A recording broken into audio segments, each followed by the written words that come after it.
by none other than my pastor, Pastor Edison Colbert, pastor of Paradise Baptist Church. Everyone, if you so choose, please silence your phones. Please stand if you so choose and remain standing for our pledge. Thank you. Shall we bow our heads?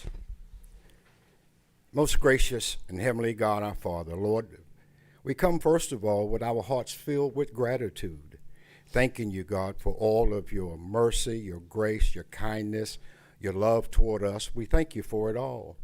God, our hearts are filled with thanksgiving because we thank you for allowing us to be in a country, oh God, that we're free. We thank you right now.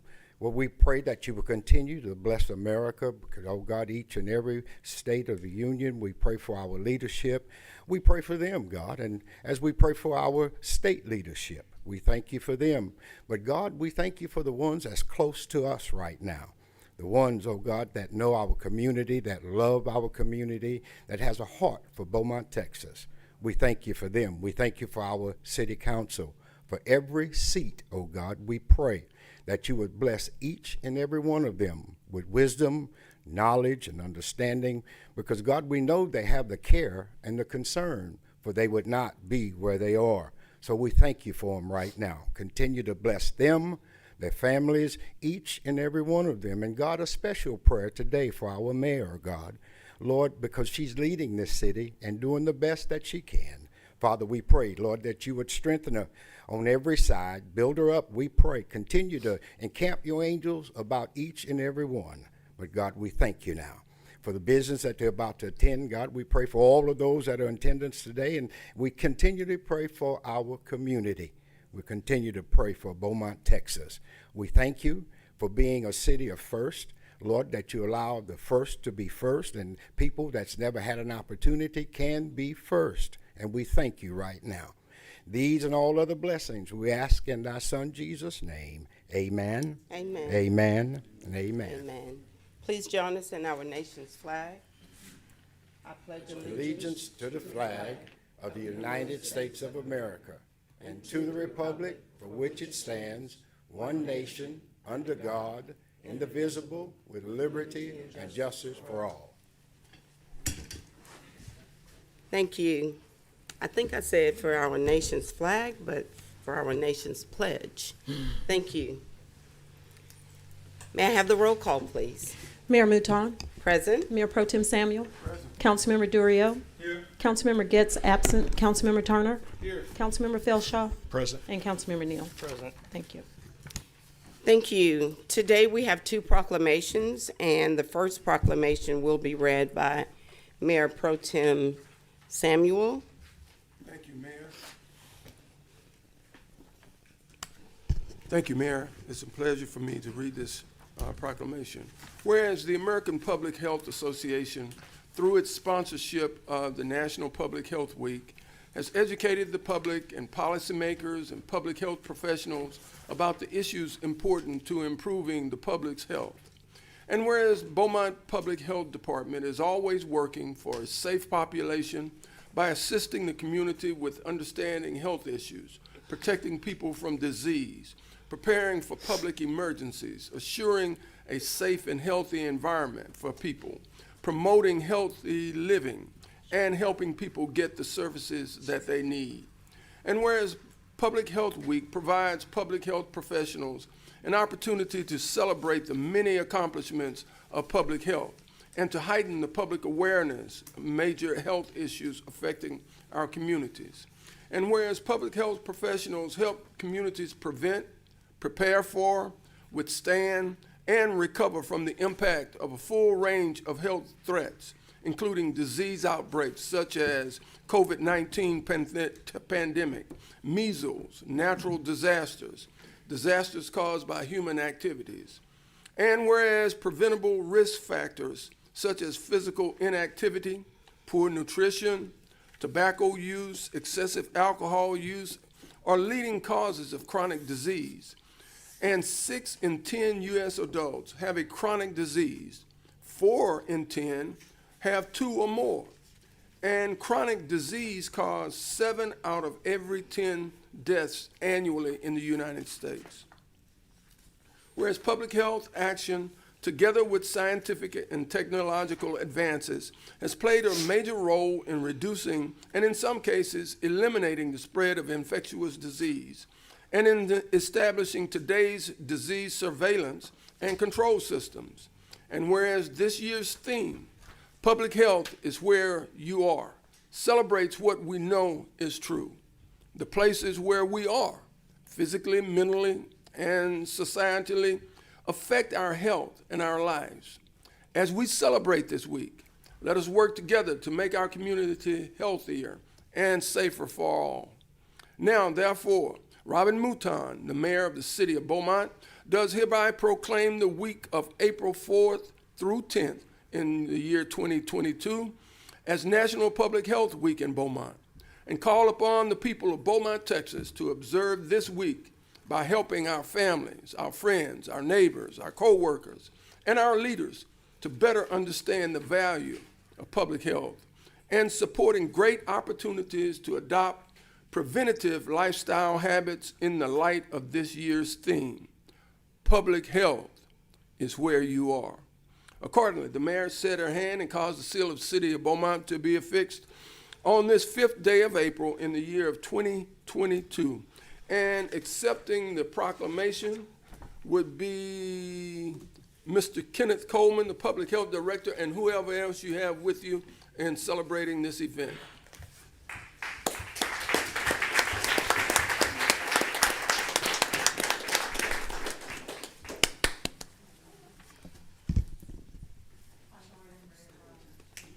Thank you, Mr. Coleman. Thank you. Thank you for what you do. Thank you. Appreciate you. Thank you very much. Good to see you. Thank you. Hello. I'm wonderful. How are you? Thank you for being here. Hey, how are you? Good, good.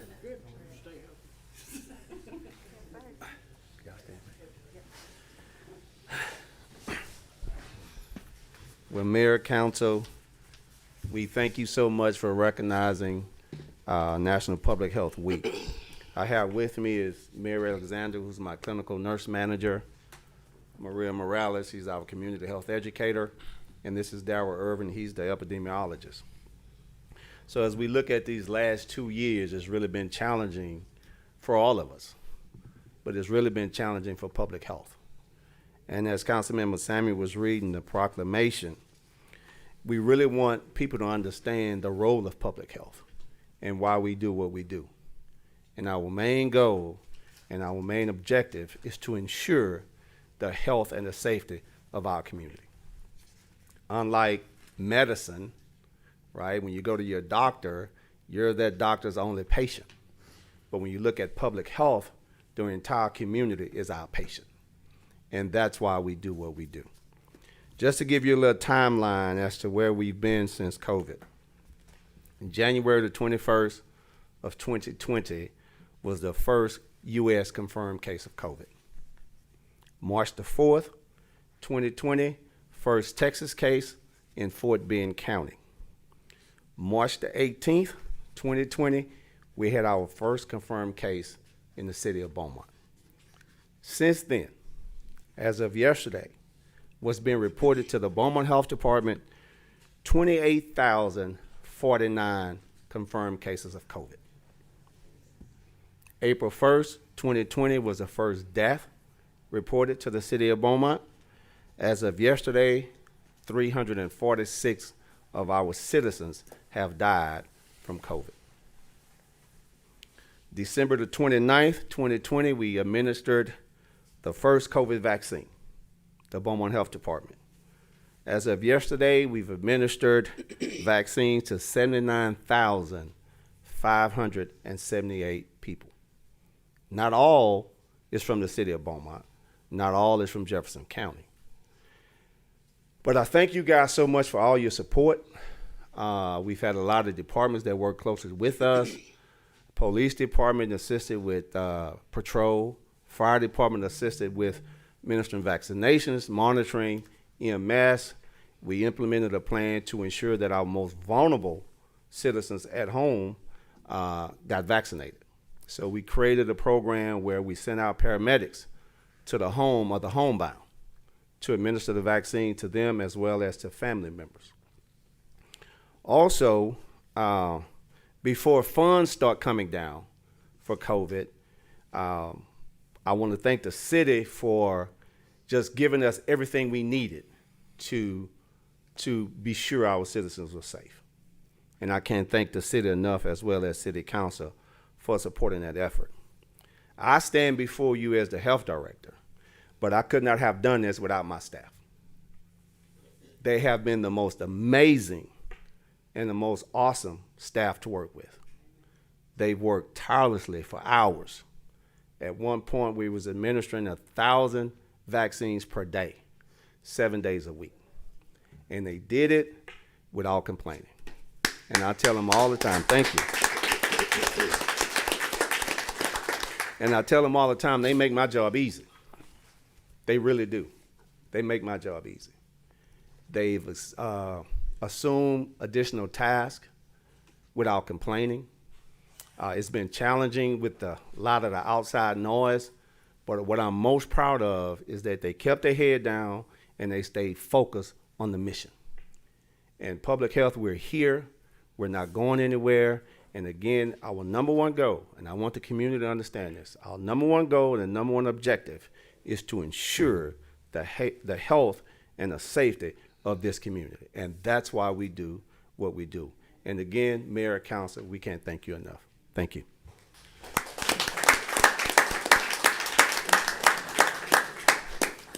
Mr. Coleman, I just want to thank you for those kind words, but thank you so much for the work that you do.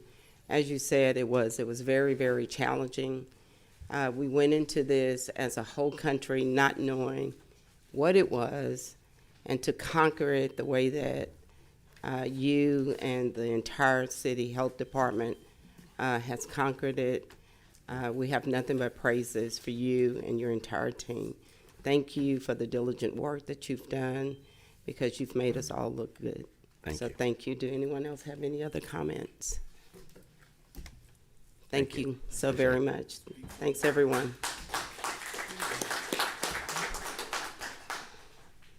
We have another proclamation, and I will be reading it. And this proclamation is for Sexual Assault Awareness Month.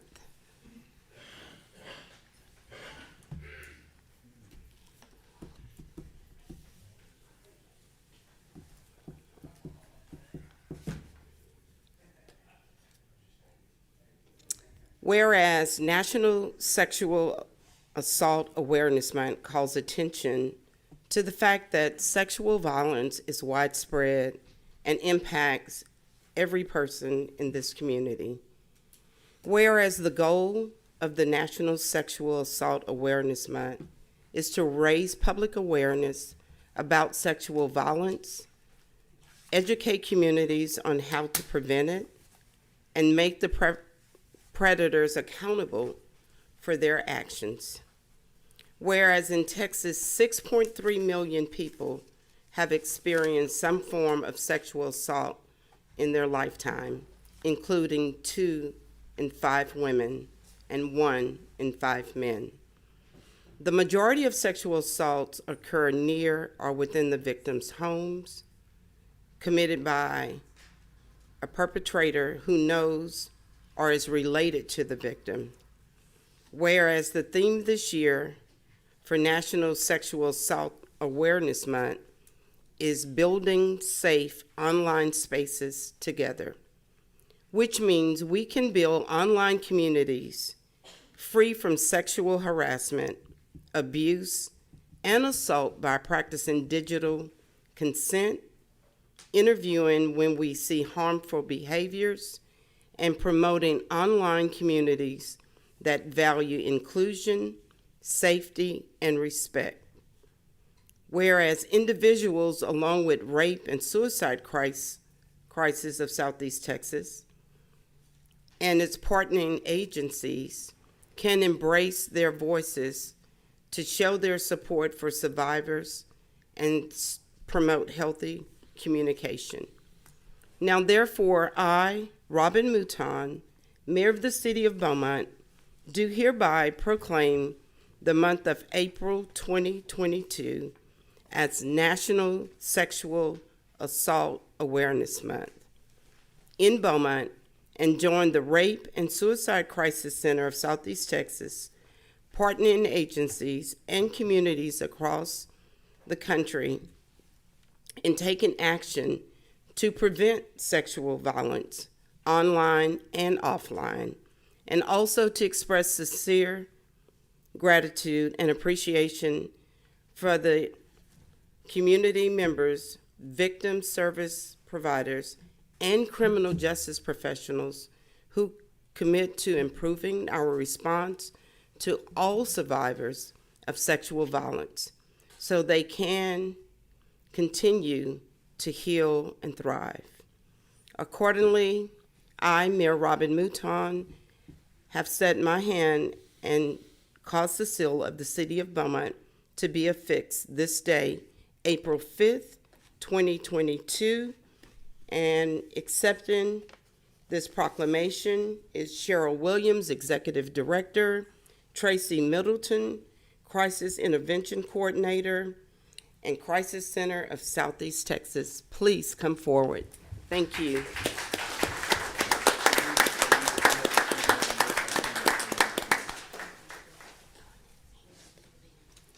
Anybody have a blue pen?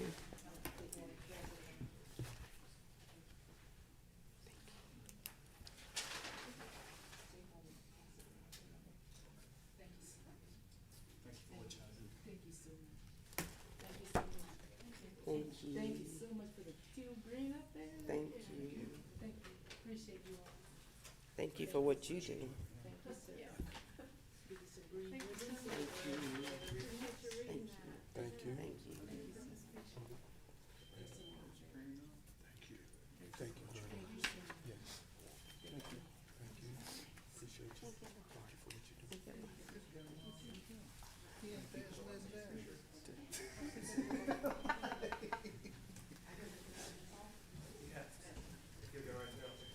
See, did everybody get one? I don't know if all of them got one. No. Everybody squeeze in? Ready? All right, 1, 2, 3. Got it. I'll send it to you.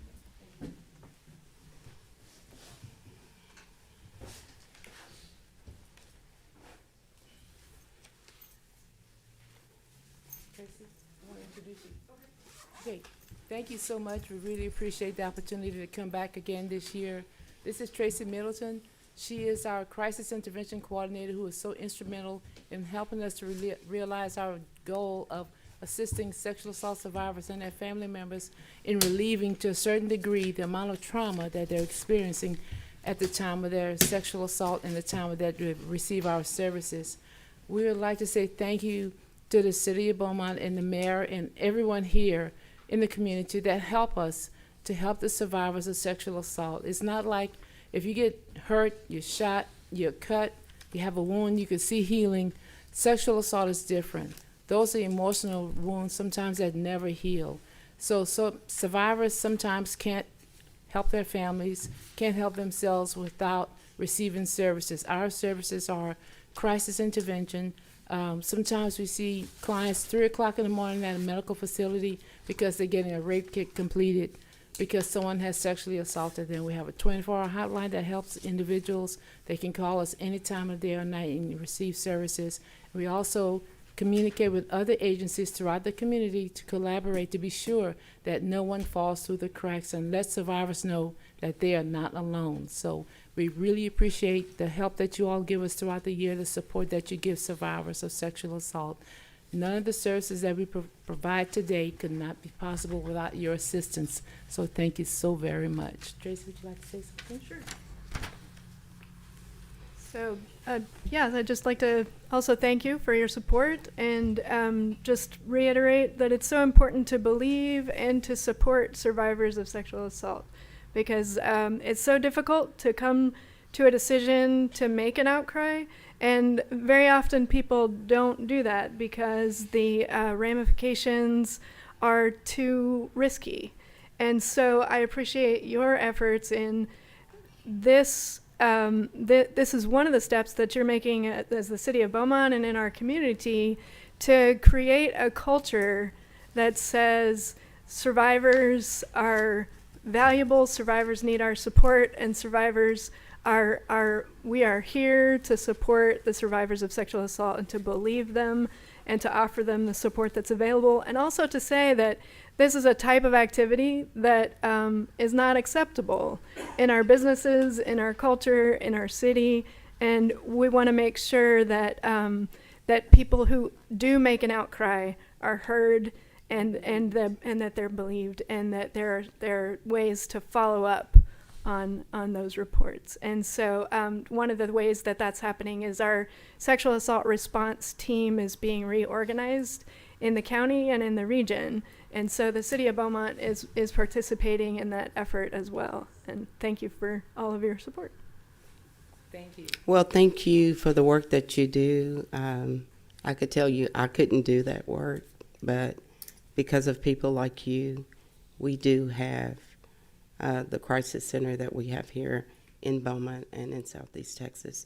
So thank you so very much for your for the work that you do. Thank you all so very much. Thank We you. appreciate you very much.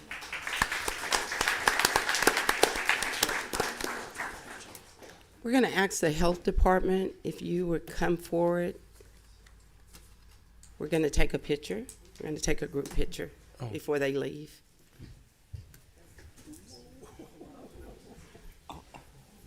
That was quick. Thank you,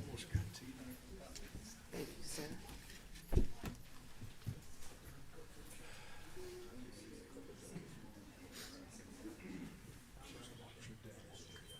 It don't count until I sign it, huh?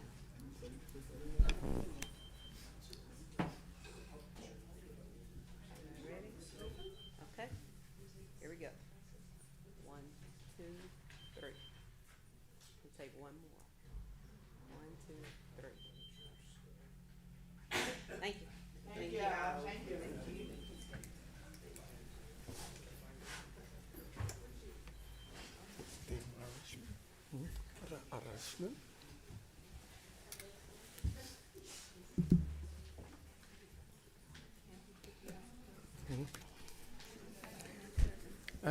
That concludes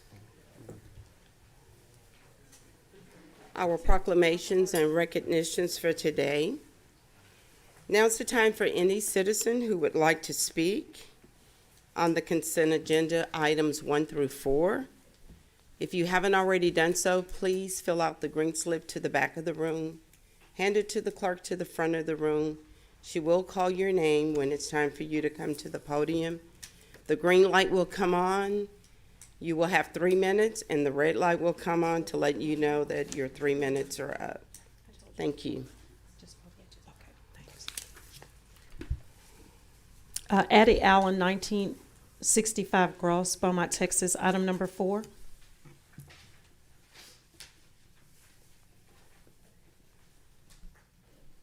Good afternoon to Mayor, Councils, Interim City Manager, and City Attorney. I'm standing before you on number 4. Just inquiring, I know you can't answer, or I never get answers, maybe a couple of times, but the demolition of 555, was that not included in the sale of that building? Because I think it was projected that it was going to be demolished. So is that a new cost, additional cost, or it was contained within the cost of that building? And, you know, maybe I can get that answer at the end somewhere. Please comment. Thank you. Thank you. That's all I have, Mayor. Thank you. May I have a motion for the consent agenda? So move for approval of the consent agenda. And may I have a second? Mayor, I have a question. Before we approve the consent agenda, I would like to ask something for clarification on action items number B and C. If it's okay? Go, proceed. Thank you. Okay. So on item B, it's looking like, are we having some issues with our bidding process, Mr. Boone? So, point of order, we Right. don't have a second. I would recommend I'm that we sorry. pull these items out separately if you'd like to discuss them. Right. Yes. And we'll discuss, so could we amend your motion to approve the consent agenda excluding items B and C? I withdraw the motion, and my new motion will be to approve item A and B. D. Second. I'm sorry, you said A and D? B. A and B. or was it B Uh, and C? No, No, D, he's D, speaking. correct, Right. D, A and D. He's speaking on B. Okay, may I have a second? Second. Okay, I have a motion and a second on items A and D. Any discussion? Thank you. I'll- Oh, I'm sorry. All in favor, please signify by saying aye. Aye. Any opposed? The motion carries for consent agenda items A and D. No, B and C is the one we're going to discuss. I make a motion to approve B. You're speaking on B, B and C. B, and C. But we'll have to have a motion a second first. You discuss. move for approve item B, I second it. And now you can discuss it. Discussion. Yes, I want to know, are we having some issues with our bidding process? I noticed we requested from 5 vendors in B, and we rejected them because one application was incomplete. Correct. So I do have Terry Welch, who's here with purchasing, who may be able to add some additional information, but we did solicit from 5 different vendors for this item, and I believe we received one which was rejected due to the bid being incomplete, so we are going to rebid it. So essentially, we had no valid bids. But Terry, did you have any specifics on this?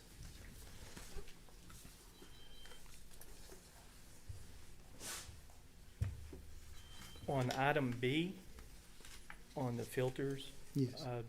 we require the vendors to bid on all sections in order to provide filters to fleet. The vendor that we're asking to reject the bid didn't bid on all sections, and they didn't bid all required Excuse me, one filters. moment. There's some beeping that's going on in the background, and I can't hear you.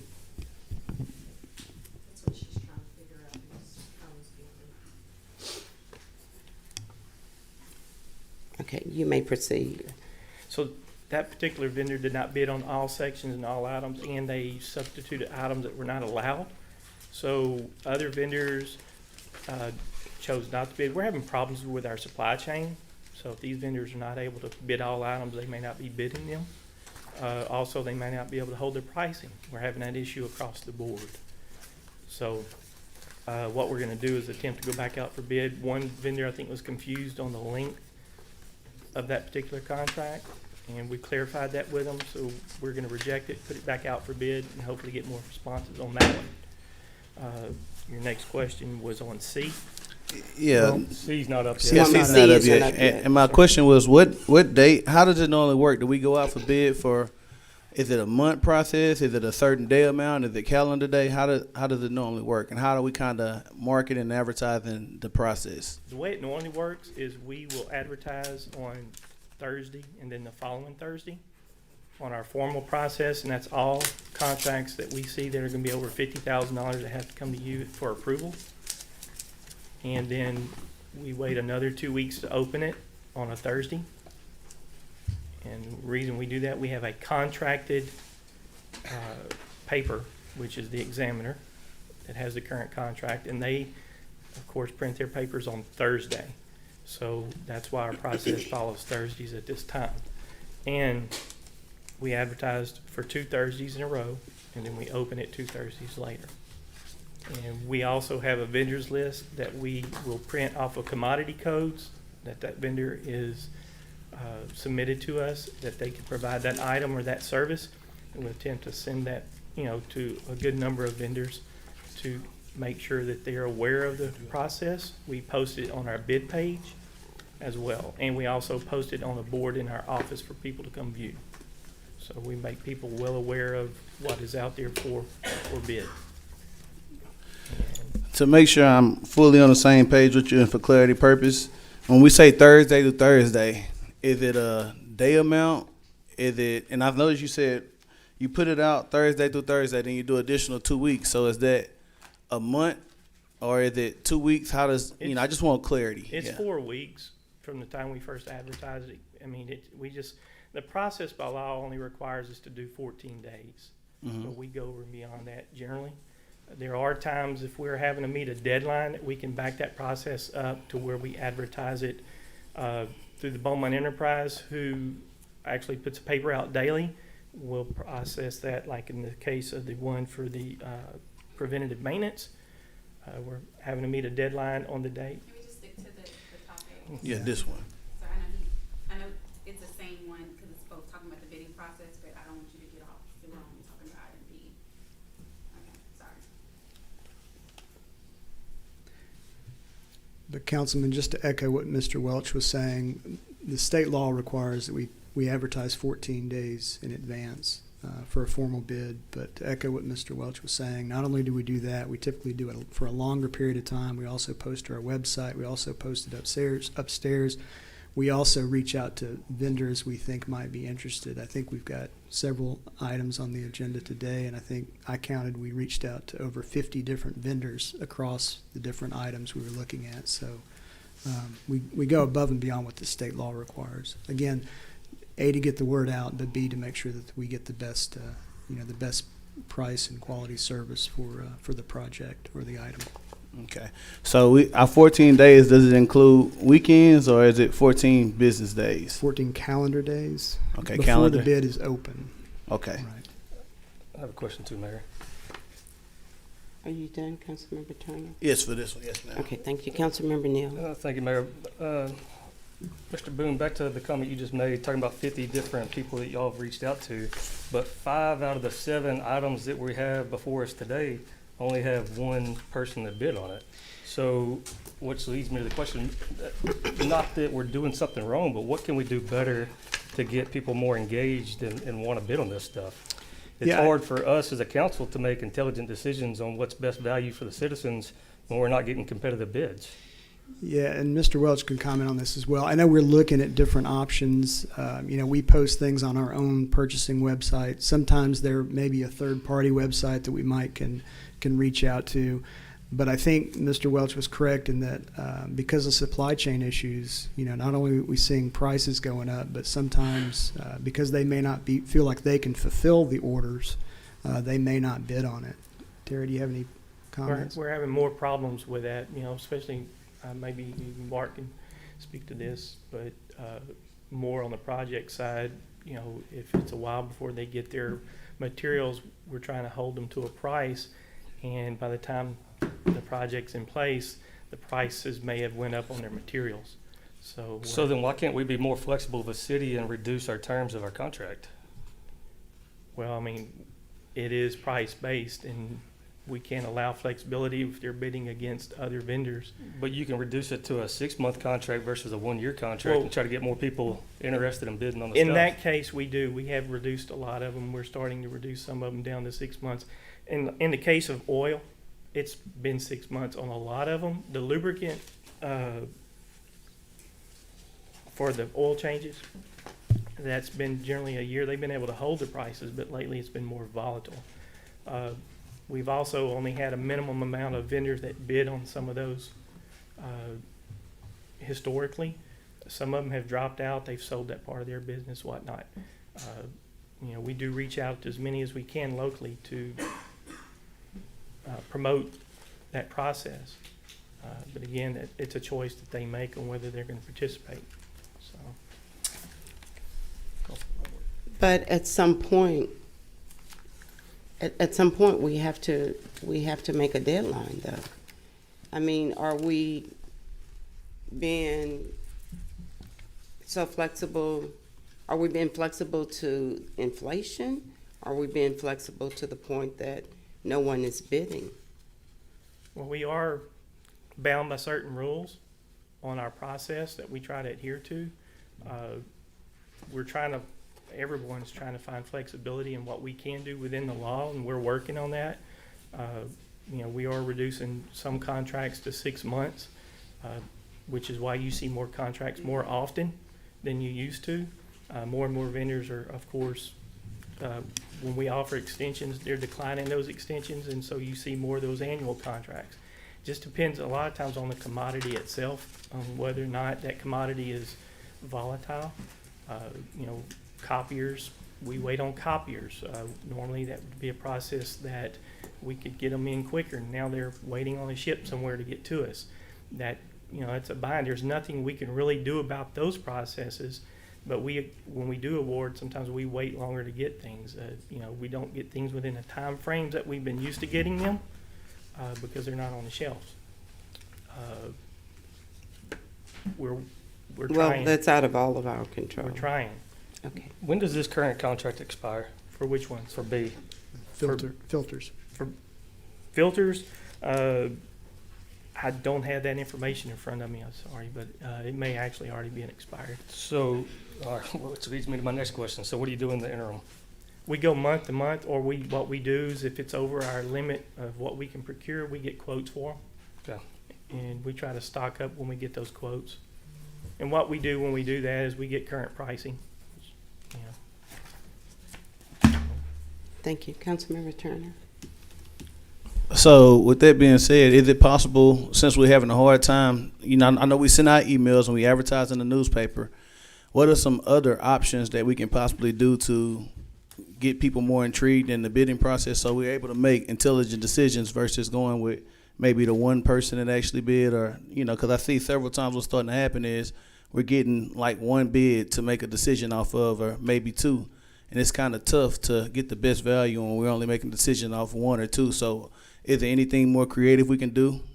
Well, we do reach out at times if we know we're limited on vendors, like in the case of we've like preventative maintenance. We've never had a problem. We didn't have enough vendors bidding. So in the future, you know, we'll try to reach out to more and offer them the opportunity to bid, as well as sending out the notifications for our current vendors. There's times if they're not a vendor, we may know that there's vendors out there that we can contact. We do that as well to see if they're interested and have them sign up through our process. We advertise. It's on our webpage. We do everything we can. We're also looking at, joining some sites to where we can advertise more. Yeah. So last question, man. When we reach out, do we physically call? Like when you say reach out, like do you physically call the vendors that we already have that we normally deal with? How does that work? Well, in the case where some of the vendors don't bid, we will call and ask them, why didn't you bid after it opens? I can't call them before it opens necessarily while it's in process, but we can call them after and say, what happened, and we do reach out to them and we find out, is there something we didn't do or something we can do more of, and we do try. I've directed, my staff to do that recently, so.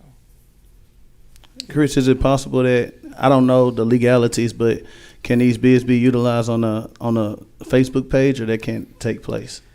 I don't know why we couldn't.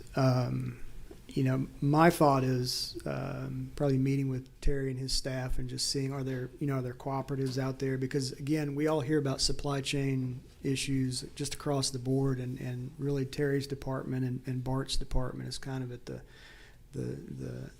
mercy of a lot of these issues that we're hearing about across the country. So I would just, we'll probably work with Terry to see, are there cooperatives out there that we, maybe we're not taking advantage of, or, different advertising avenues that maybe we're not taking advantage of. I feel like we are. It's just I'll meet with them to see if there's something out there we're not doing. But again, just to echo what Terry was saying,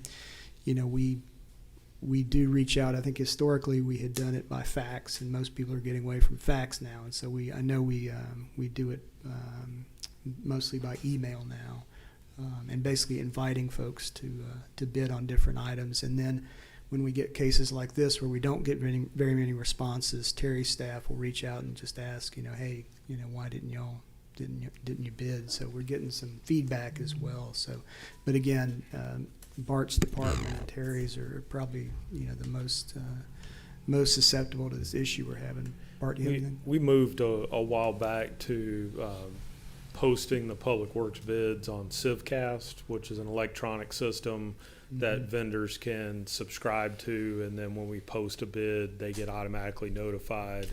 It helps us with a number of other, paperwork type deals. But we do have in the budget this year to look at an e-bidding system for purchasing and move to that kind of process as a whole for the city. And that might help because I would imagine any system we put in place would be like Civcast in that we can reach out to people to participate, encourage them to sign up, and then that helps them to get notified. We can continue to try to get more and more people to sign up, but every time you post something, then they get notified of that. And that's kind of where things are going, just like job searches have all moved to online internet sites. I think people are relying more and more on these types of internet communities to look for what's available for bid. And so that might help us to get more participation down the road instead of just posting to our website. So lastly, for clarity, so since we can't go with a vendor for this particular bid, the current contractor will just go month to month until it's rebidded. Does that penalize the city or anything, or we're fine just going month to month? Yes, sir, we're fine with that. As long as the vendor agrees to it, and again, if not, we go to a quote process, and we'll get those stocks in until we can get a contract in place, where we can go get, quotes for multiple vendors to get the best price. It just, the contract gets a price set in place and ease of use, but we can go to the quote system if needed, if the vendor does not want to extend that to a month to month. Thank you.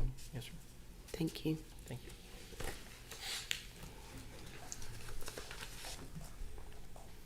That's it for B. That's all for B?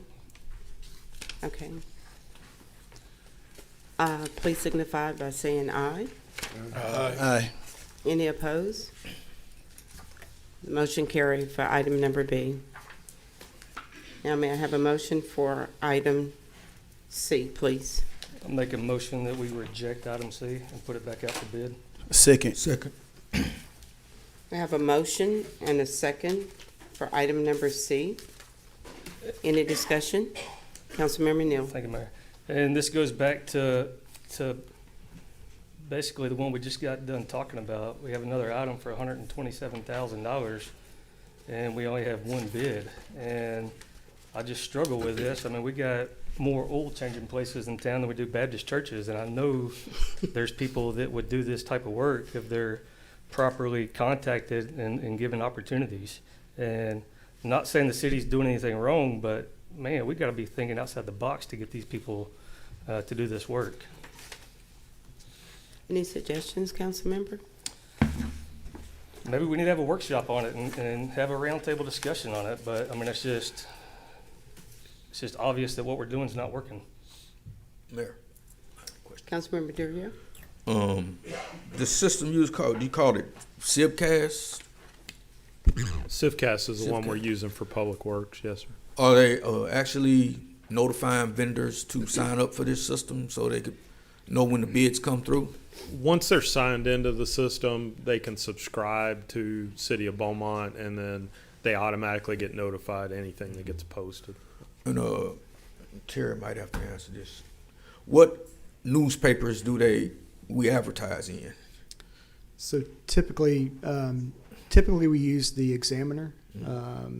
In this case of this contract, it was the Enterprise because the Examiner runs on Thursdays, and so because we were weekly. trying to get the announcements out in time, we used the Enterprise in this case. So do y'all have any way of telling what type of response you get from the advertisements in newspapers? I mean, not a lot of people read newspapers now. Most everything is online.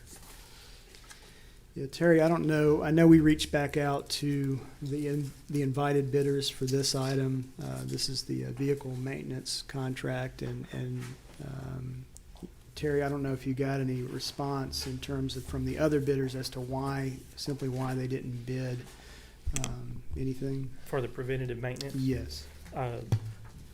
Like I said, the one vendor is the current vendor that we were going to award to.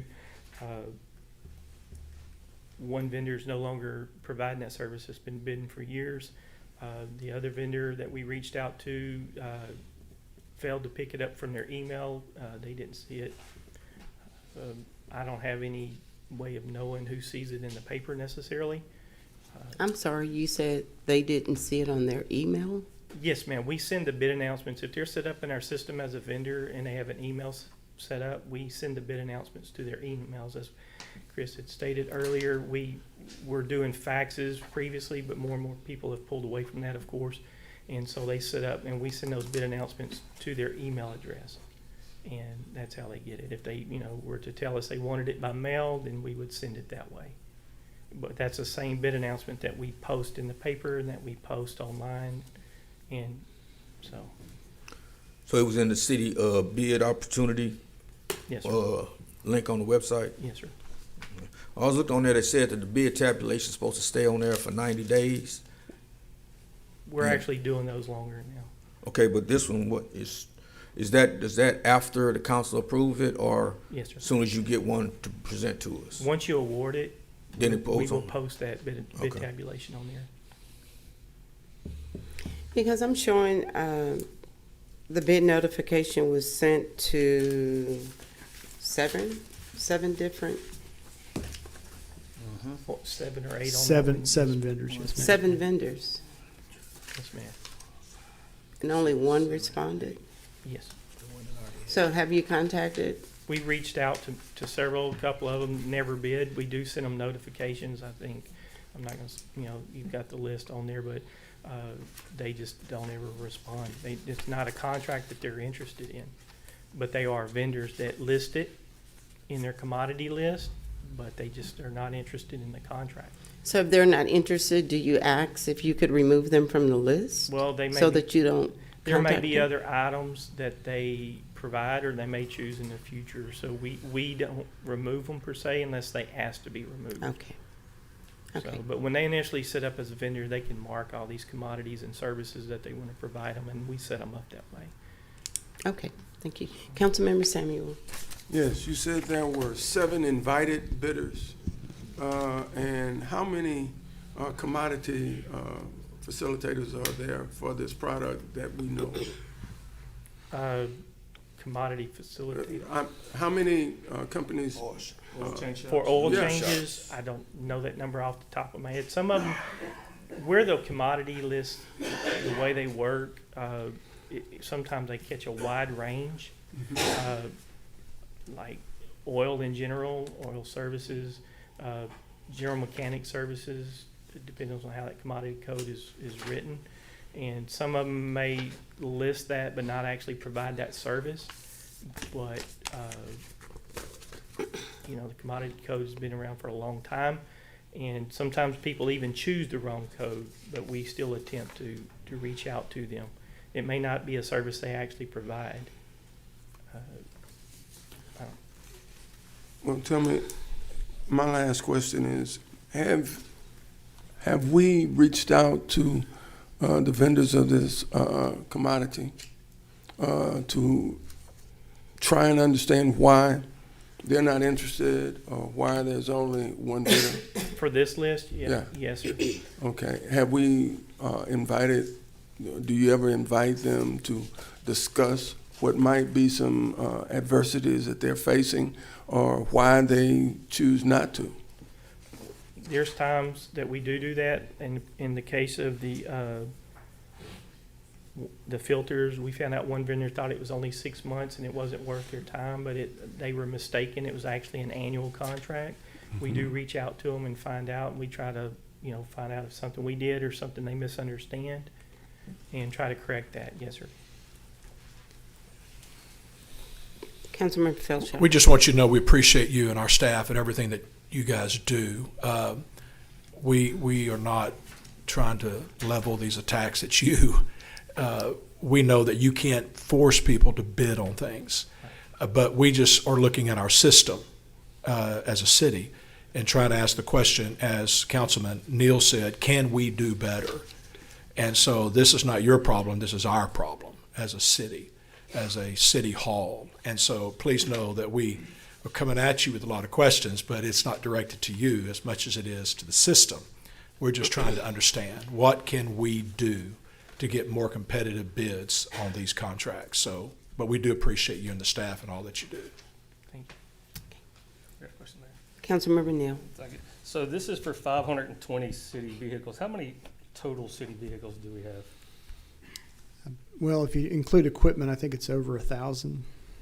So what are we doing with the other 500?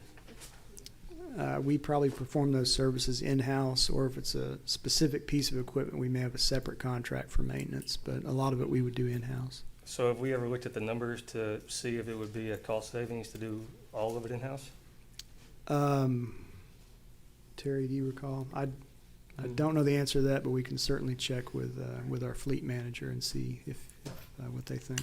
If I may, I believe that most of the preventative maintenance is like overflow. So because we do have several vehicles that like rack up miles for a lot, police, they drive a lot, so they need maintenance. So some of our fleet vehicles or fleet staff will be overwhelmed if they were having to take these vehicles out of commission for a long periods of time.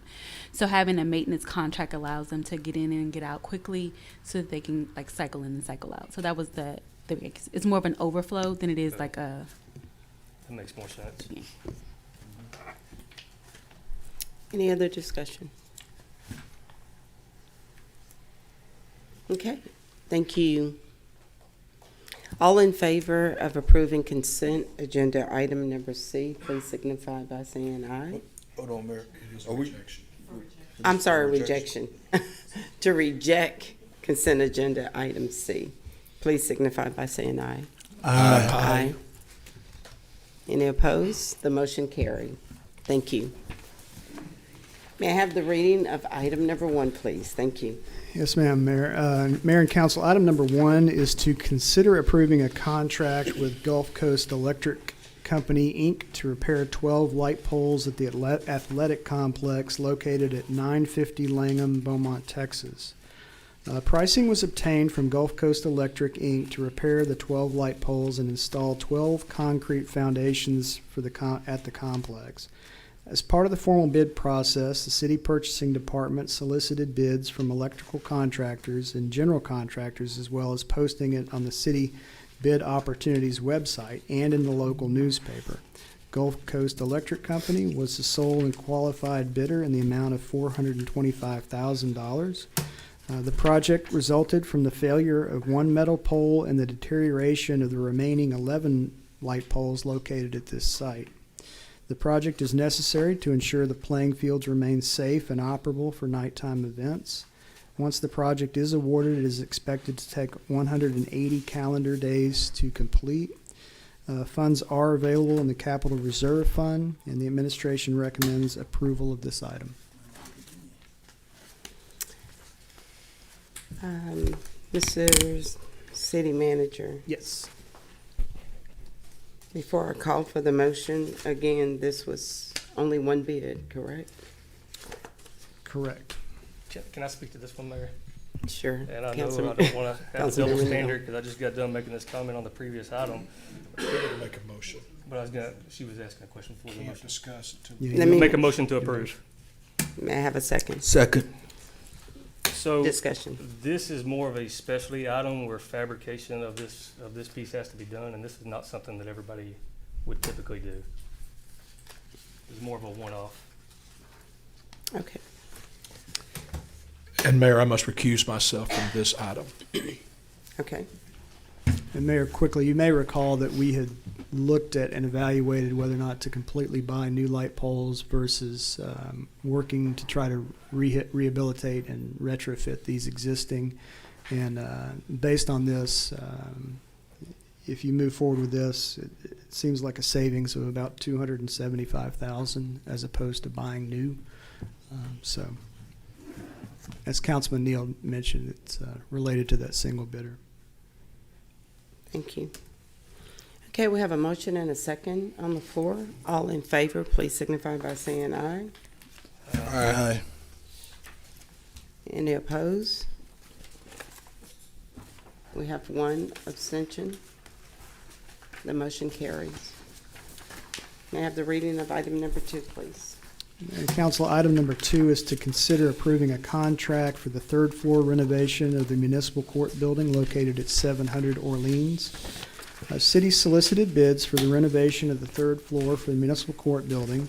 The renovation will add additional walls to create shelter for city employees during a disaster, create meeting spaces for training by the police department and emergency management, add drop ceilings to reduce the current noise level due to the HVAC systems, as well as upgrade lighting, current sprinkler systems, and the existing elevator.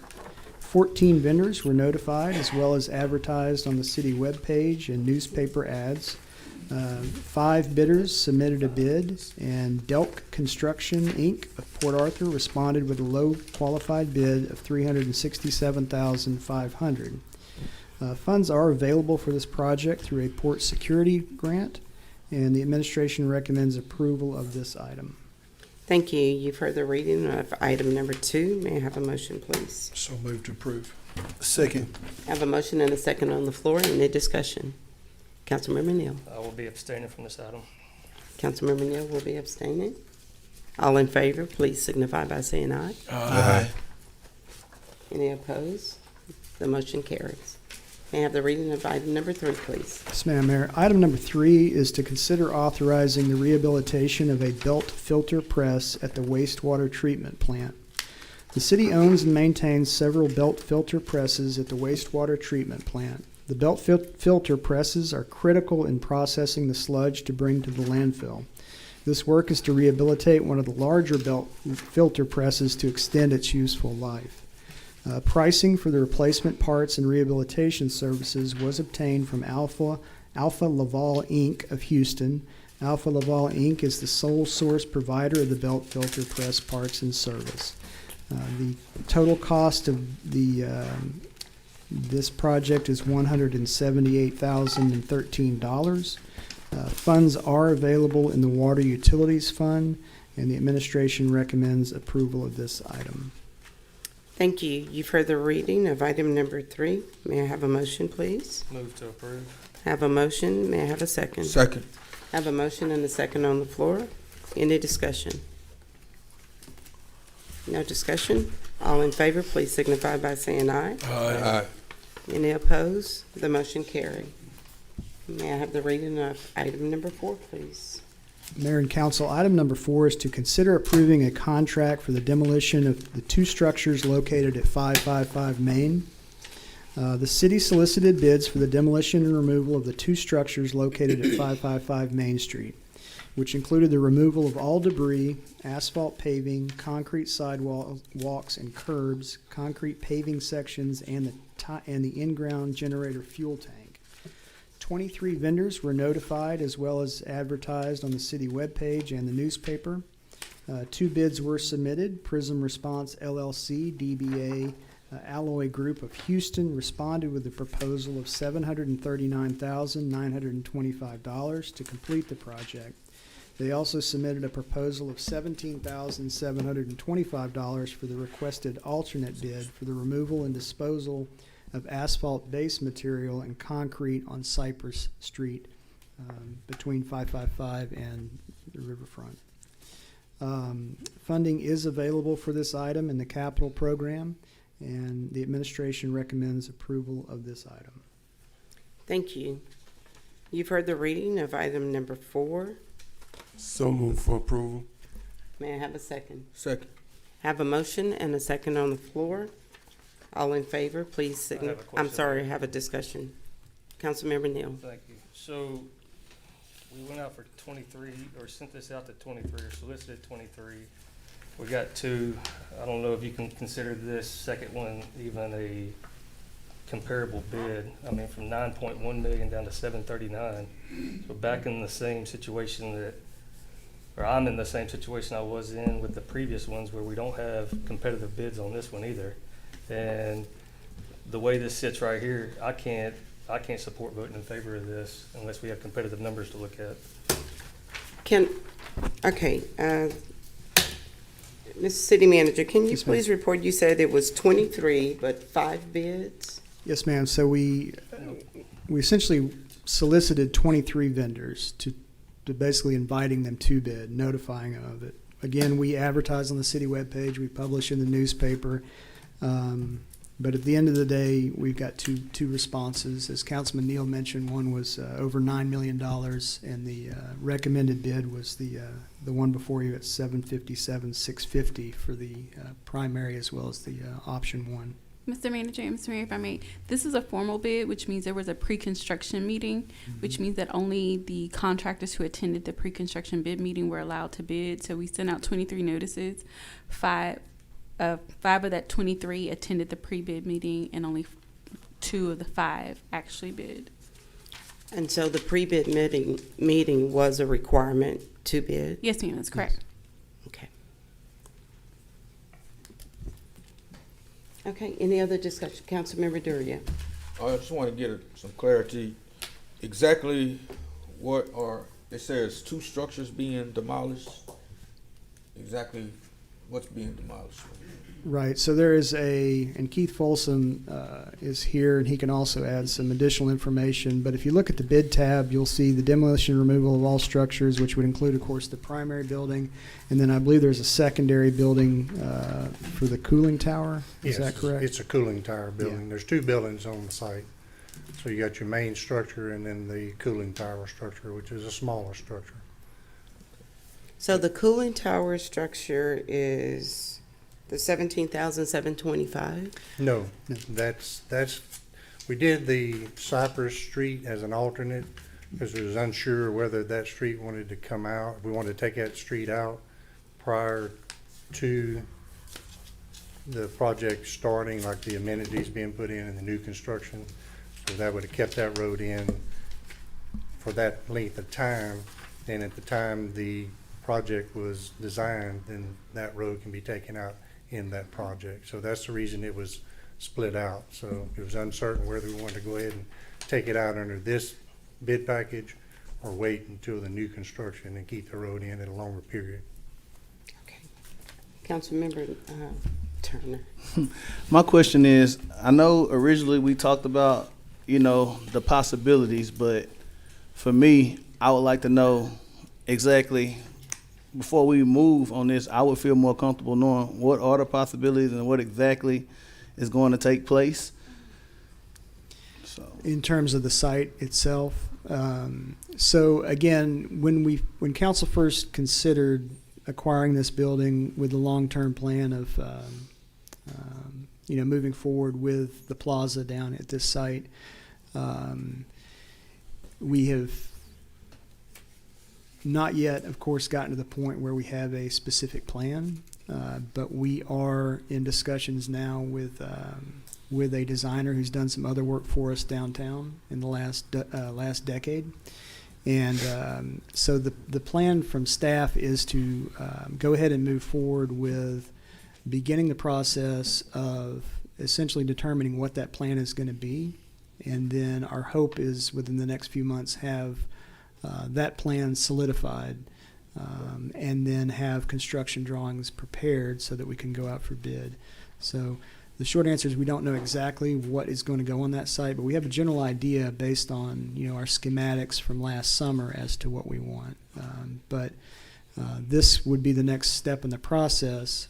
But as mentioned, hopefully within the next 60 to 90 days, we will begin the process of meeting with council, meeting with the community to get their input as well, and then coming up with a final plan for what we want to do with that site specifically. second question. Yes. I know originally when we talked about this whole project and projections as far as taking it down, do you recall what we originally projected taking this building down at?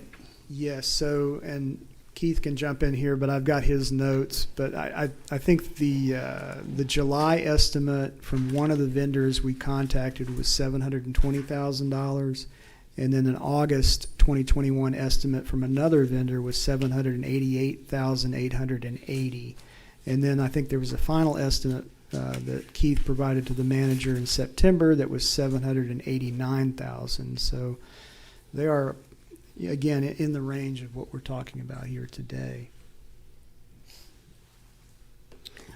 Also, Mr. Boone, could you please speak on the fact that what happens if the building isn't torn down?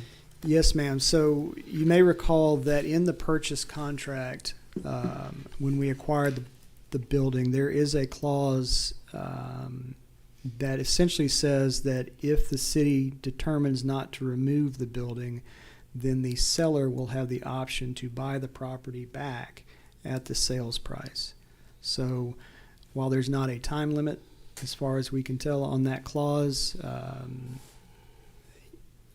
we do need to be cognizant of that.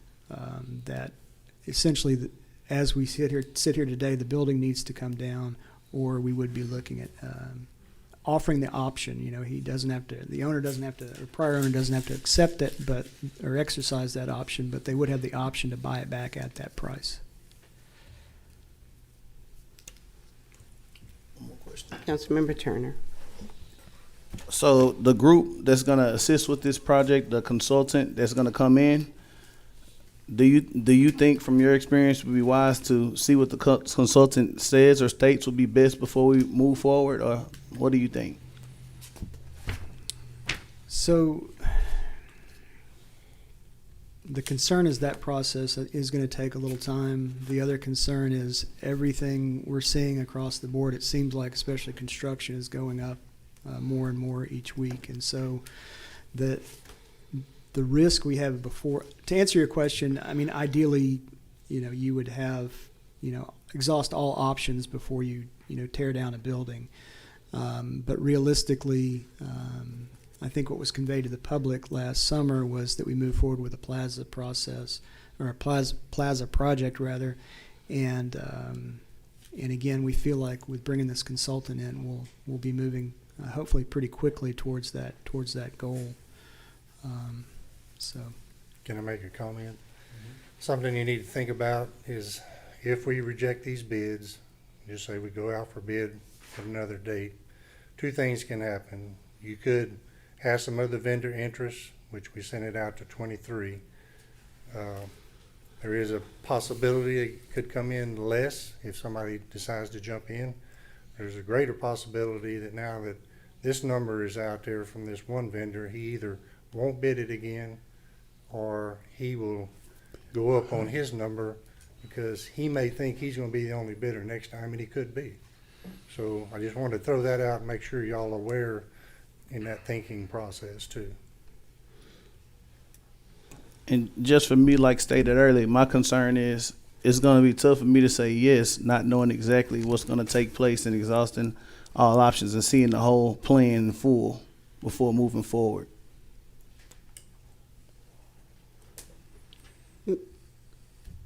Councilmember Felshaw.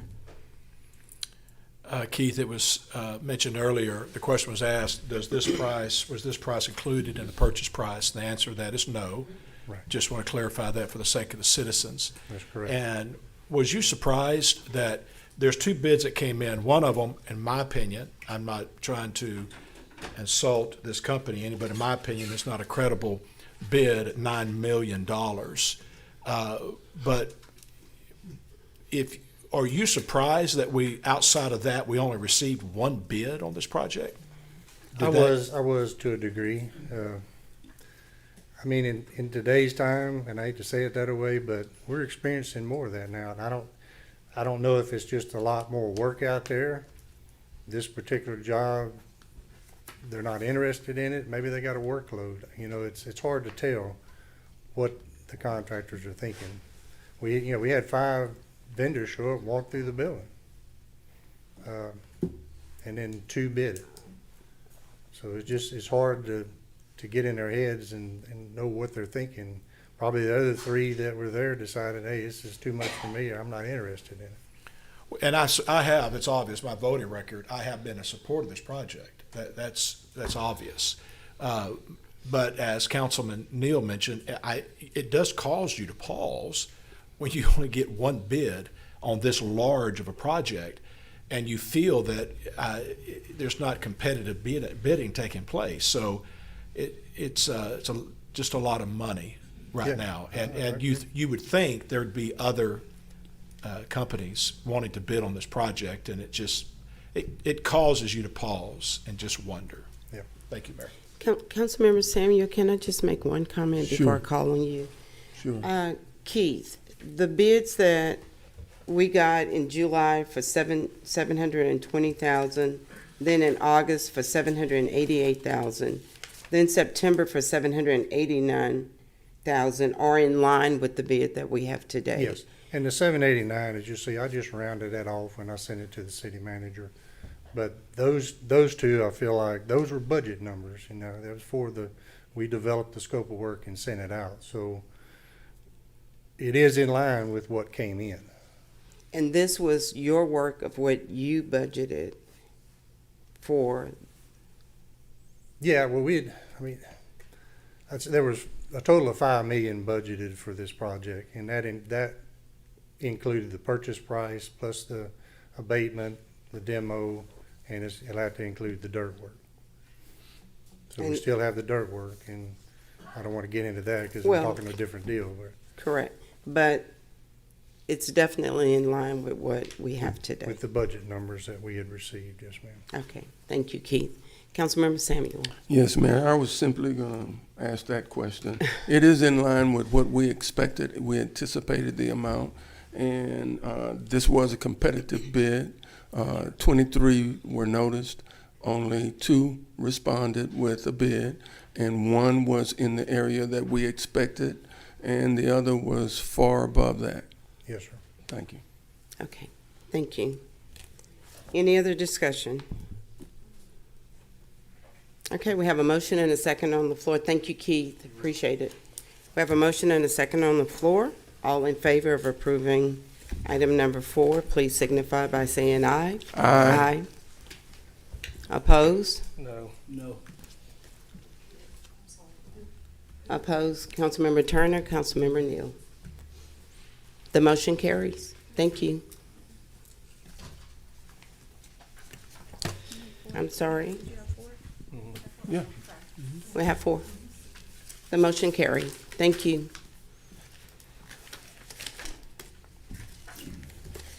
At this time, we have a discussion item, and Mr. Boone, would you please lead us into the discussion item? Yes, Thank you. ma'am. We have a discussion item to review and discuss homeless encampments in the city of Beaumont, and our city attorney, Sheree Reed, will lead this item. Okay, so, and we've discussed this previously, so I don't want to go too deep off the wrong path, but House Bill 1925 was enacted September 1st, and it really kind of restricted how cities handle camping ban, or it was called a Camping Ban Act, how cities handle camping in the cities. And most organizations said that this was meant to target the homeless organization. But essentially what that House bill did is it requires that cities, if they're going to have a camping restriction and tell people where they cannot camp, that we also have to establish a designated camping area. Now, the city of Beaumont currently does not have a camping ordinance. We do have a section of our ordinance and Chapter 24 that regulates mobile homes and manufactured homes and recreational vehicles and how they are operated and regulated throughout the city. But we do not have a camping ban or a camping ordinance for the city. I am aware that we do have a situation in one of our historical neighborhoods that has a campsite, so to speak, on private property that is located in our historic district. With the adoption of our zoning ordinance, the city did establish a historical, cultural, and landmark preservation overlay district. That district and the purpose of that area is to regulate the historical integrity in that area, which mostly includes building and structures, fencing, landscaping, paint colors, and stains. And it's meant to make sure that that area is maintained in a way that reflects historical accuracy, but it doesn't regulate aesthetics. So that campsite that is on that private property would not fall within something that the historic district can regulate because it's not a structure or a building, and that's what that Historical Landmark Commission regulates, as well as what that ordinance is intended to regulate. What we do regulate on vacant lots is making sure that those vacant lots are cut, making sure that they are being maintained that meets our health and safety and sanitation standards. So no harboring of water, no high grass, no litter or trash on properties. So again, I'm not really sure, and I didn't have a lot of direction on council as to what exactly you wanted to discuss, but I'm happy to answer any questions as it relates to the House bill and our city ordinance. Councilmember Neal. Thank you, Mayor. So this item was put on here for discussion by Councilman Felshaw and I guess just needing it explained a little bit better. I still struggle with the fact that we can dictate in the Historic Landmark Commission or neighborhood what color you can paint your front door, but then we allow somebody to have a tent next door, and it just doesn't. I can't understand it. So the ordinance, our city ordinance, as well as the House bill, does not define what a tent is. However, we specifically define what a structure and a building is, and a tent does not meet that definition. So the Historic Landmark Commission can't even regulate what color the tent could be. Not to be facetious, but that commission only regulates structures, and tents by definition don't meet structures. Again, we don't have a camping ordinance, and they are on private property. So if we had, and Chris Boone, I'm sure has dealt with this issue quite a bit of time, but if we had someone who was camping on public property, right, we do have something that says that you can't sleep in our parks, that we have park hours, and so we can kind of regulate that in public places, but we really don't have a lot of leeway as it relates to how we regulate what happens on private property if it doesn't meet a specific violation of the ordinance, such as any health and safety standards. The historic district is unique in the sense that when individuals move to historic district, they understand that it's the historic district is, and the historic district has rules, and so they're complicit in, participating in maintaining the historic integrity of that neighborhood. And so a lot of what the Historic Landmark Commission deals with is when people need to deviate from the normal, and from a lot of the meetings deal with, for example, someone wanting to add a ramp and making sure that the materials and the things that they're adding to the property still meet that historical integrity, not necessarily denying the ramp, but making sure that the materials that are being used fit with the time period of the home. And so that the certificate of appropriateness is never to deny an action, it's only to make sure that it's in line with the integrity of the property. So what would a camping ordinance look like if we decided to go that route? So early on, like several years ago, in my early years with the city, we drafted a camping ordinance that preceded House Bill 1925, and so it'll probably be needed to be updated and amended. But I can show you what some other cities have, and that's what we based our ordinance off of, and it may be needing to be updated just because it was several years ago. To become in compliance with this. However, any camping ordinance that we would have, if we're going to tell people again where they can't camp on public property, would need to have an alternative. So if we're going to designate a camping area, there's some steps that we need to take with the state in order to get that approved, and there's some things that the city would need to do. I guess my next question is probably more so for the council than staff, but does anybody else see the issue? We're telling people they can't sleep in a camper in their yard, but they can sleep in a tent. Oh, I do And see it the just problem. doesn't, I don't understand it. And it doesn't, something's just not right. I know we had an hour discussion in a previous meeting over adding one window in the historic district. So to not be able to add a window, but then to allow tents and a homeless camp in the historic district next door to someone's home, I see a major problem. Also see a major problem with homeless people not having anywhere to sleep and nowhere to live. I think it just by happenstance that this happens to be in the historic district, but it could easily be in any neighborhood in Beaumont, if there's a vacant lot and someone owns that lot, if they permitted individuals on a private lot to live, that is, again, as long as the grass was cut and there was no standing water or litter or trash or anything that would raise red flags with the health and sanitation department or code enforcement department, that it would essentially be completely legal within our ordinance.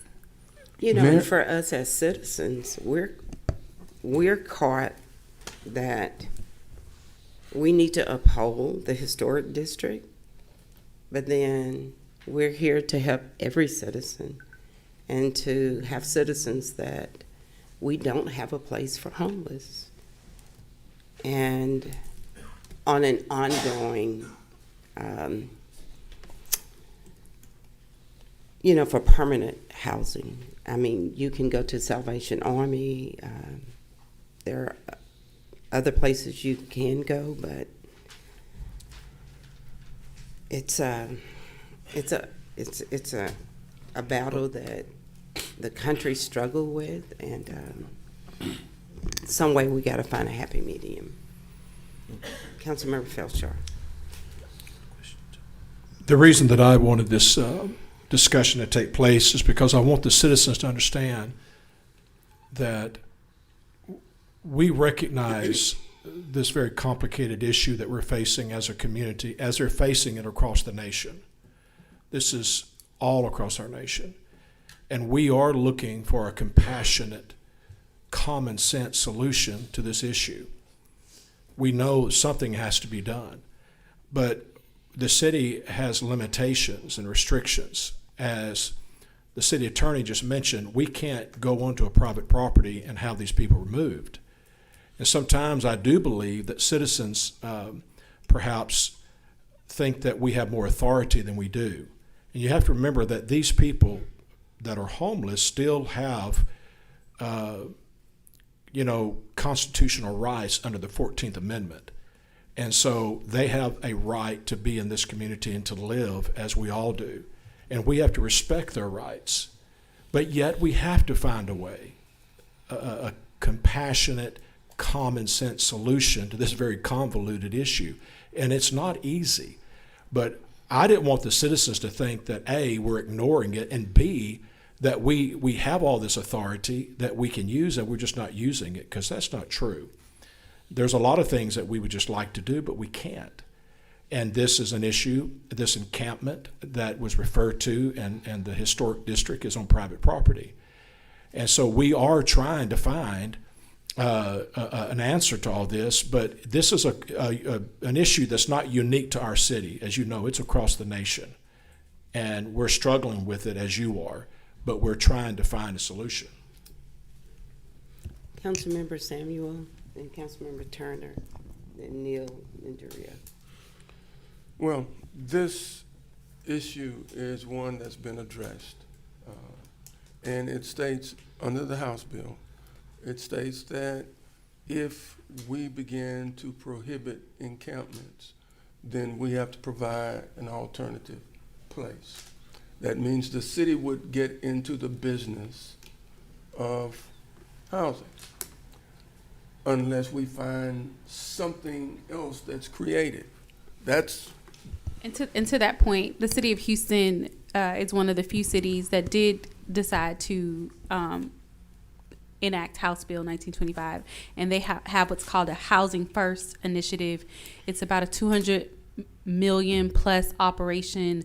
They've received just recently, as of March, $45 million from the federal government, from HUD, in order to assist in this program. But prior to that, it was all privately funded by organizations and by citizens of Houston.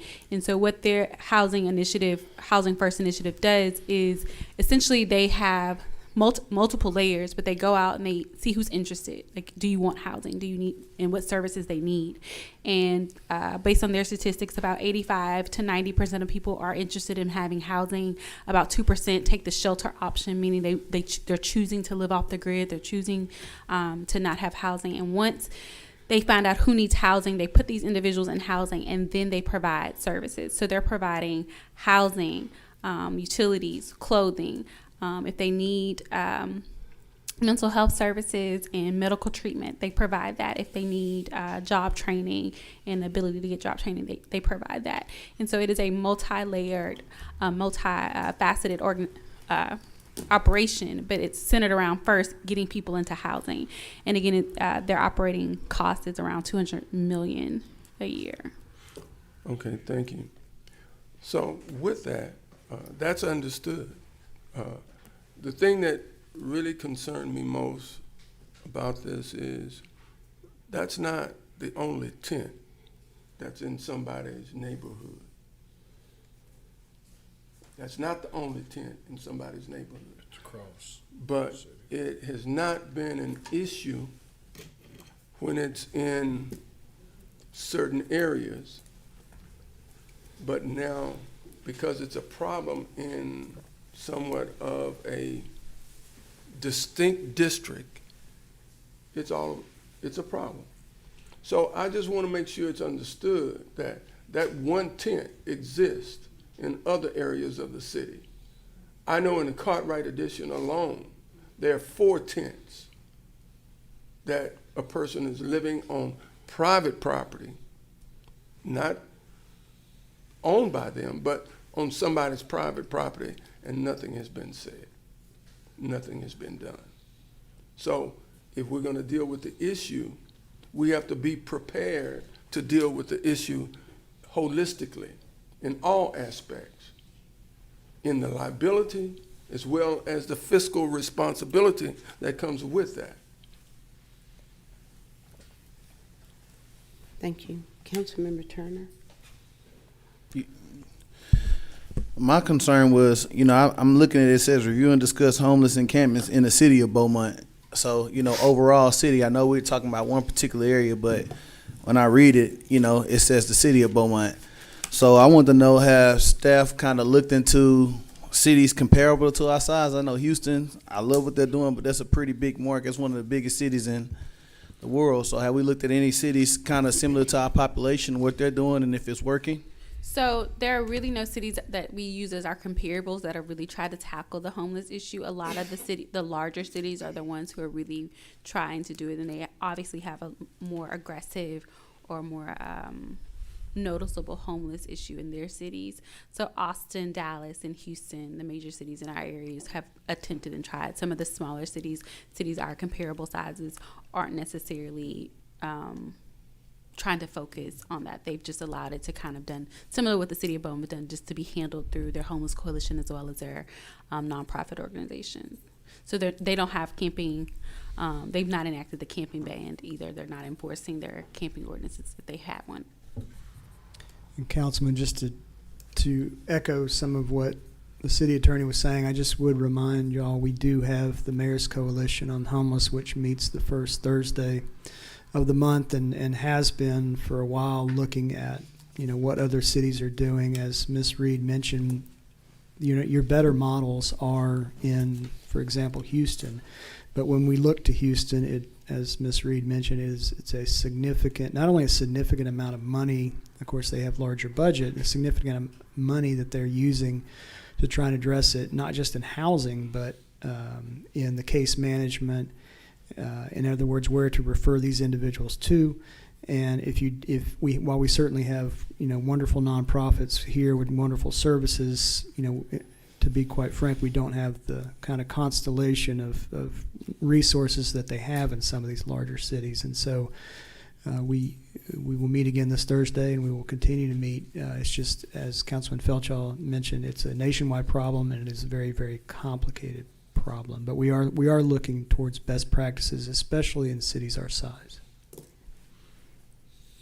And so some of the other, just outside of Texas, some other cities are taking a different approach. But I think it's important to note that a lot of the cities that are having success with their projects are not using public funds. A lot of their money is coming from private donations and organizations who are looking to help. For example, in Oregon and Seattle, they're building tiny homes and tiny home communities.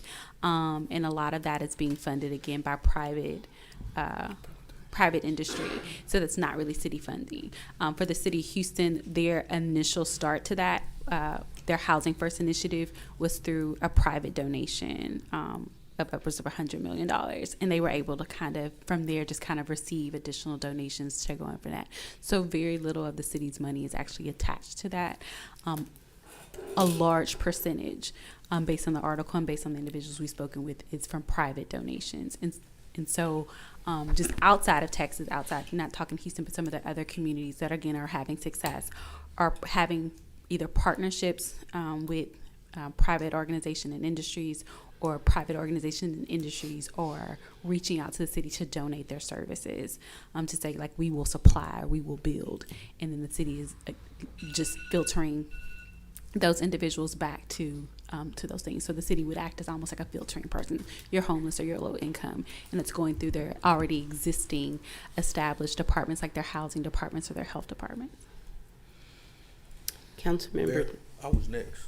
Oh, I'm sorry. Councilmember Durio. Patiently waiting. Then Councilmember Neal. Then you. Couple of comments or questions. So these campgrounds are the private property where the tents are. If the people that were living in the tents were living in a trailer there, it would be illegal. Yes, and we do have an ordinance that speaks to that directly. Now, you spoke of a camping ordinance that y'all had worked on a long time ago and said you would have to redo it. Would that just address homeless campgrounds or just camping? So originally when that ordinance was drafted, and again, that was in the early 2013. That sounds so sad to say, 2013. As it's so long ago. But when we drafted that in 2013, it was just to address just camping in general. So it wasn't necessarily targeting the homeless or targeting encampments. It was just to make sure that I think we had a problem in our parks. And so it was just to make sure that we didn't have individuals sleeping in our parks, and we wanted to address it through how other cities had and through a camping ordinance. And so I think at the time, council just decided to make sure that we just had stated, and I know that we've always had park hours, but just make sure that we were enforcing park hours. So if someone's in the park after what we consider a park hour and they were sleeping on the bench, just to ask them to leave, because that would be in the park after hours. I think it was San Antonio, they have a city-sponsored campground for homeless folks. Yes, San Antonio is one of the few cities in Texas that actually did go through with the process to have a designated area. If when you do something like that, do you take full responsibility for the folks that stay there as far as feeding them, their medical and things like that? So there's been a lot of discussion amongst city attorney organizations, just government agencies, period, on what the city's responsibilities and obligations are when we establish a camping area. So if we're directing, essentially, when you say you can't camp here, but you can camp, and I'm just going to pick a place, you can camp on Pine Street, right? We've designated that section as a parking a campsite. So we send individuals over there. The question becomes is, have we set up a safe environment? Is it well lit?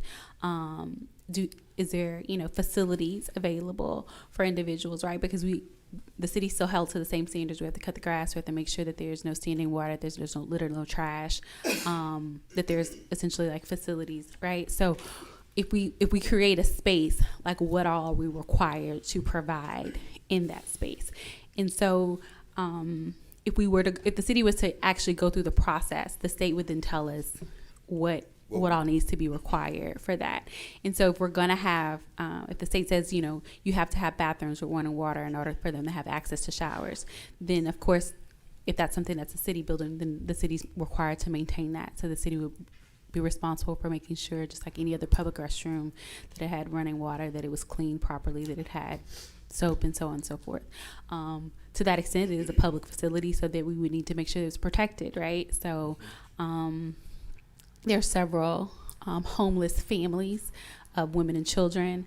We would need to make sure that, we weren't sending pedophiles into a campsite where women and children. So do we have to separate that? Like, what's our legal responsibility? And so that conversation has been ongoing among several city attorneys and several agencies as to, where does the city liability start, and what liability do we incur by establishing camping sites?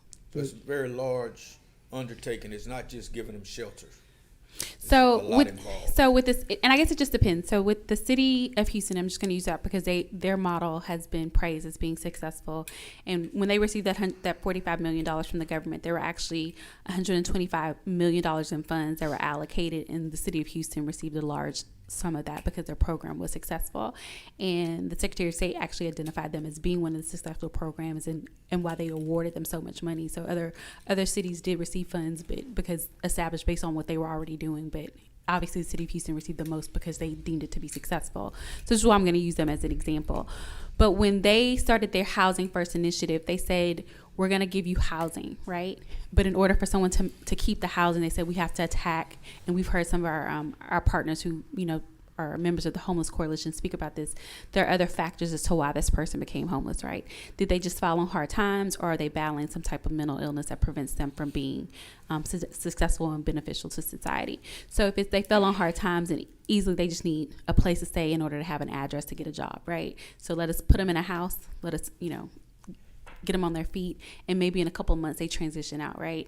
But then we also have individuals who suffer from mental deficiencies and mental illness, and they need treatment and they need care. And so those individuals, would probably need more than just a hand up. They would need nurturing. And so in City of Houston's Housing First initiative, they essentially take them and they provide everything: housing, clothing, medical treatment, whatever that looks like, therapy, medication, whatever that looks like. They take them almost, as children. And I don't want to mean that in a demeaning way, but I mean that in the sense that when our children are born, we care for them to no ends until they're able to care for themselves. And so that's what that program is that they take them to take care of them until they're able to take care of themselves. And if they're never able to take care of themselves, they'll remain on the program. But Councilman Durio, if I could just follow on what Ms. Reed said to answer your question, there may or may not be a legal obligation if a camp is set up, but we have, again, looking at best practices in other cities, there may be a political or moral responsibility, because we have seen in multiple cities where when sanitation becomes an issue, when security becomes an issue, who's responsible ultimately? It may not be legally the city, but at the end of the day, so that is something to consider as well. Thank you. Yes. Yes, ma'am. And I hate to do this, but before we begin, because I know this came up with Alden Samuel, when we were asked to do this homeless discussion, it was based upon something that a council member was dealing with in his ward, and someone had asked him to address, and so he came to me and said, hey, can you help me with this situation and talk about it? So it wasn't to just kind of pinpoint one particular area that was dealing with the homeless situation. It was specifically said, like, why can we do this? Why are we allowed to regulate paint colors, to use his question, but not regulate someone living in a tent on private property? And so that's why we kind of focused that discussion that way, not to kind of single out or I guess dismiss what was happening in any other part of the city. Thank you. Yes, sir. Thank you. Councilmember Neal. Thank you, Mayor. I also wanted to comment on Councilman Samuel and say I agree that this is much bigger than Old Town. And I think that all 7 of us are all compassionate people and want to try to make decisions that are the right decision to make. With that being said, I think everybody up here would be mad as hell if a tent city showed up next to our houses, and it's just not something any of us would want. And so we need to be compassionate towards the citizens that are having to deal with this next to them, and carefully look into the public health issues that this creates, and the sanitation issues that this creates, and the crimes in the neighborhood that this creates. And basically my thought behind this workshop is just for this to stay on the forefront, and for us to continue working on this, continue trying to find solutions that not just Beaumont's fighting, but like we found out at the NLC up in DC, this is literally something that the entire country is dealing with. And it was on a whole different level but we DC. don't want to get any worse than we already are. So thank you. Thank you. Councilmember Felshaw. Thank you, Mayor. Just to tag with what's been said, what really prompted this was last week in our packet, there was a letter addressed to the council from the historic district saying, here are city ordinances that this encampment is in violation of. And it wasn't applicable. And so that's why I said we need to pause for a moment to discuss this. Because it is an issue across our city, and we are compassionate people and we do care, but there are just certain things we can and we cannot do. And so we know and sense the frustration of our citizens. But let me use this dais and this moment just to perhaps speak to the issue that the city attorney mentioned earlier in other cities Where there has proven to be some success is where there's a partnership between nonprofits and the city. The government cannot solve all of our problems. You just can't legislate everything. And we need nonprofits to partner with the city to address some of these social ills that we're addressing. My other job, actually, I had called a meeting in February of 2020 to address this issue and to try to pull together a coalition to address the homeless situation in Beaumont. The very next month, COVID hit and it shut it down. Sometime after that, the mayor's coalition was started up, and I thought that's great. But therein lies one of the pieces to the puzzle, that we've got to find a way for government and nonprofits to partner together to get these issues addressed within our community. It can't be government alone. We've got to work together. And so that's the reason for this moment, to clarify with the citizens that there are certain things we can and cannot do. And then to appeal to everyone to please let us partner together. We hear you. We sense your frustration. But this is a complicated issue. But we've got to find a way through compassion and common sense to address these issues.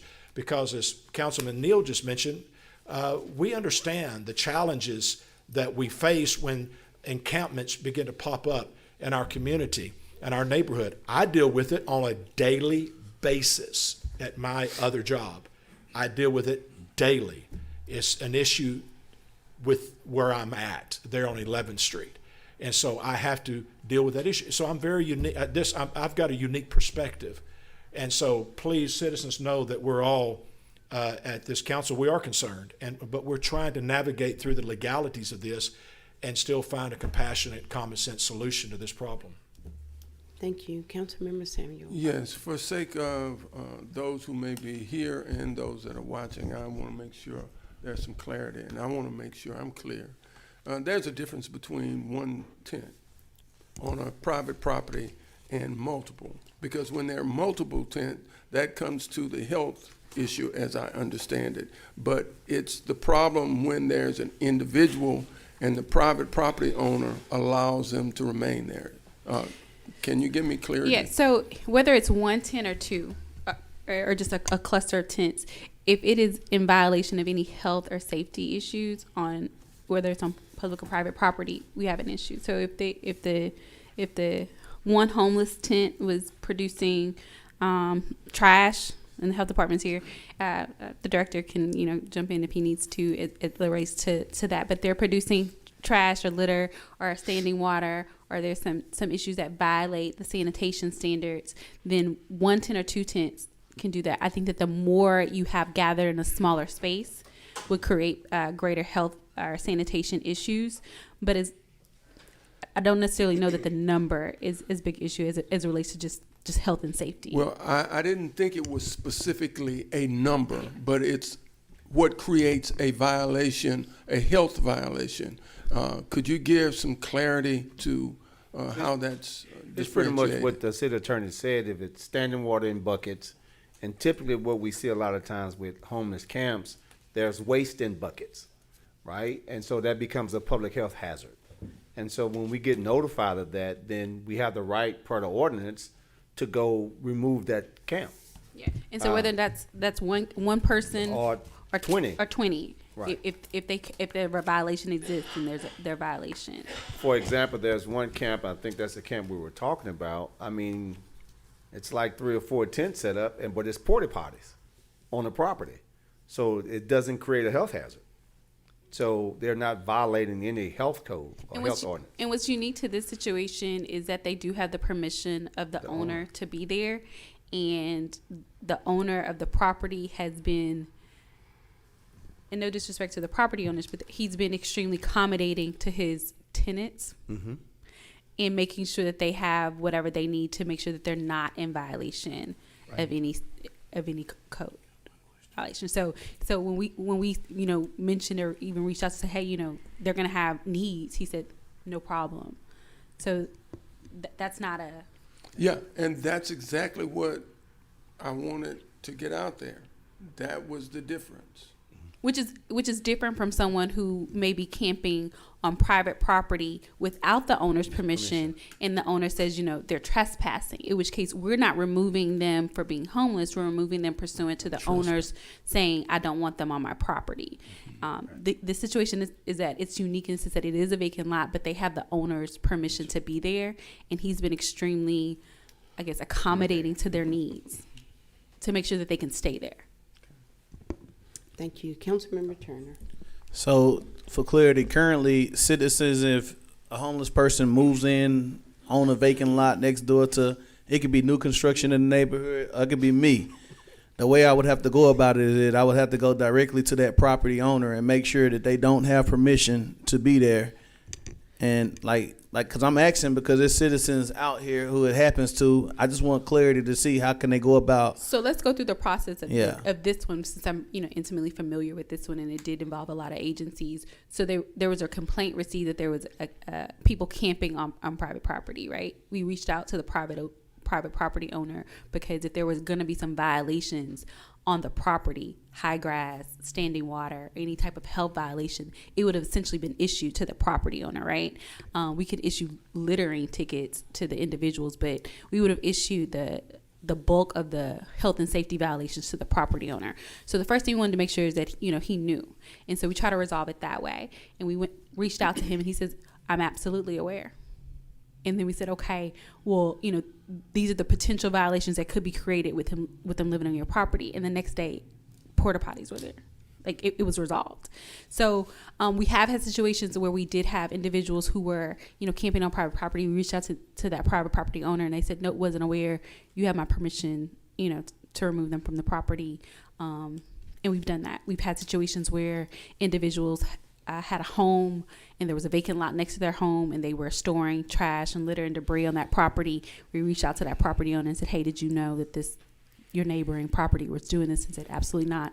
You have my permission to clean up the property and, issue them a trespass notice the next time they encroach on my property. And so we do have situations, we always reach out to the property owner. So in your situation, if you're building a home and there's a vacant lot next to you and somebody moves in with their tent, and you know that property, it's owned by someone else, you can call the city and say, hey, there's a tent next to me. And we reach out to that property owner and try to determine whether or not that they're, consenting to that or not. And if they are, then the city's hands really do become tied, because the next thing we do is we advise them of the potential health and safety issues that could occur on that property and the things that would come back on them. And if that property owner wants to assume that responsibility or make sure that those things are taken care of, then the city's really tied. Because there's really not an enforcement issue at that point. They're complying. Thank you. If there's a clouded title to the property and the owner can't be identified, there was one situation where I think that it was a vacant lot. We realized the city owned it, or that that no one owned it. It was just owned by the city. We took care of it. But I don't know that we've ever had any situations where we couldn't identify our owner. There have been some times where we couldn't contact the owner, and that kind of creates a problem as well, because we need to be able to ticket someone. The violations, obviously, some of the health and safety violations are specific to the owner and not necessarily to occupants. Not necessarily to the occupants, but some violations can be attributed to the tenant, so to speak. So in those cases, we can. However, as you know, one of the biggest problems with dealing with the homeless is that they're nomadic. So you could issue them a citation, but it doesn't necessarily, mean anything. And arresting them and putting them, in jail isn't a deterrent necessarily either. But right now, we aren't arresting on Class C offenses, which any of those citations would be. right? And if there's if the property owner is deceased, that property can be cited, and those fines can. To no avail. So when we're talking about issues and citations to a property owner who is either not, can't be identified or is non-responsive, that really doesn't have any incentive, and it really doesn't go to the heart of the matter of solving the problem. And so a lot of the times, especially for health and safety codes, the citations are meant to, alert someone to a problem and the fine is used as an incentive for them to get it done. It's not necessarily the end all be all. The goal when we have a code enforcement issue or a health and safety issue is to resolve the issue. And so in order to do that, we need a responsive party. Thank you. Anything you'd like to add, Mr. Coleman? She covered it all. Okay, thank you. One thing I would like to ask, Ms. Reed, if you could, none of us on council was here in 2013. So if we could get probably a copy of the. Yes, ma'am. I can definitely. I can tell you that like the ordinance was drafted. I don't believe it was ever like workshopped. I think it was just drafted as a potential, and then at that time the council, and Councilman Seaman's historical reference can tell me that the council just decided to go.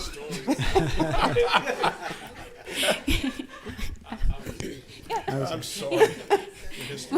It was workshopped at the Botanical Garden. Yes. And it was decided at that time not to move forward. Yeah, so I don't know that it was like council just. I would did love ever- to look at it, Yeah, though. I can definitely. I give think to it you would in be its original something we form. could look at. Maybe it's something, it probably wasn't good at that time. Maybe it's something we could use Yes, for ma'am. today. And I can tell you that what I was mentioning to Councilman Mills, that it will definitely need to, I can give it to you in its rough draft form, but if it's something the council is interested in, we would definitely need to modify it based on the requirements of the House bill. Or, identify it as something differently. But to Councilman Felshaw's point, the success in Houston and the success in other cities is a combination of both partnerships and, help from nonprofit, but also money. Like, there's a lot of money that's associated. Yeah, 45 million, that's. Well, that's that. That was just from housing, but their annual operating is 200 million plus. How nice. Yeah, so that's what I'm saying, but that comes from private donations. The city has very little, literally it's salaries. There's not very much operating expenses that the city is putting towards that. A lot of that is just private donations and private funding, from organizations that want to see that happen. Same in Oregon, where they're building tiny homes and tiny community. That's a construction company that's donating materials, that's donating time, that's giving their employees, incentives to go out and build this. That's separate and apart from what the city is offering. But they're just saying, look, we'll take care of the housing part. And so a lot of this is a combination of both private funding and private industry involvement, as well as, the government oversight and nonprofit solutions. Thank you. And I want to thank Councilmember Neal and Councilmember Felshaw for even putting it on the agenda. I think it's something that you can't just sweep under the rug. It's something we're going to have to address as part of our community. And we just need to be diligent about facing the reality of it, because it has to be dealt with. Also, the first Thursday of every month, which will be this Thursday, is the Mayor's Coalition on Homeless. We meet at the Event Center at 1:30, 2 o'clock. It's 1:30, 2 o'clock. So if you'd like to come out and just meet, there are a lot of different agencies and entities around the city that meet at that meeting. So I look forward to seeing each and every one of you. So now's the time for public comment. If you'd like to speak, please make sure that you filled out a green slip to the back of the room, hand it to the clerk to the front of the room. Again, you'll have 3 minutes to speak. The green light will come on at the beginning of your 3 minutes, and the red light will come on at the end of your 3 minutes. And the clerk will call your name. Thank you. Rodney Denclaw, 4105 Chason Avenue, Beaumont, Texas.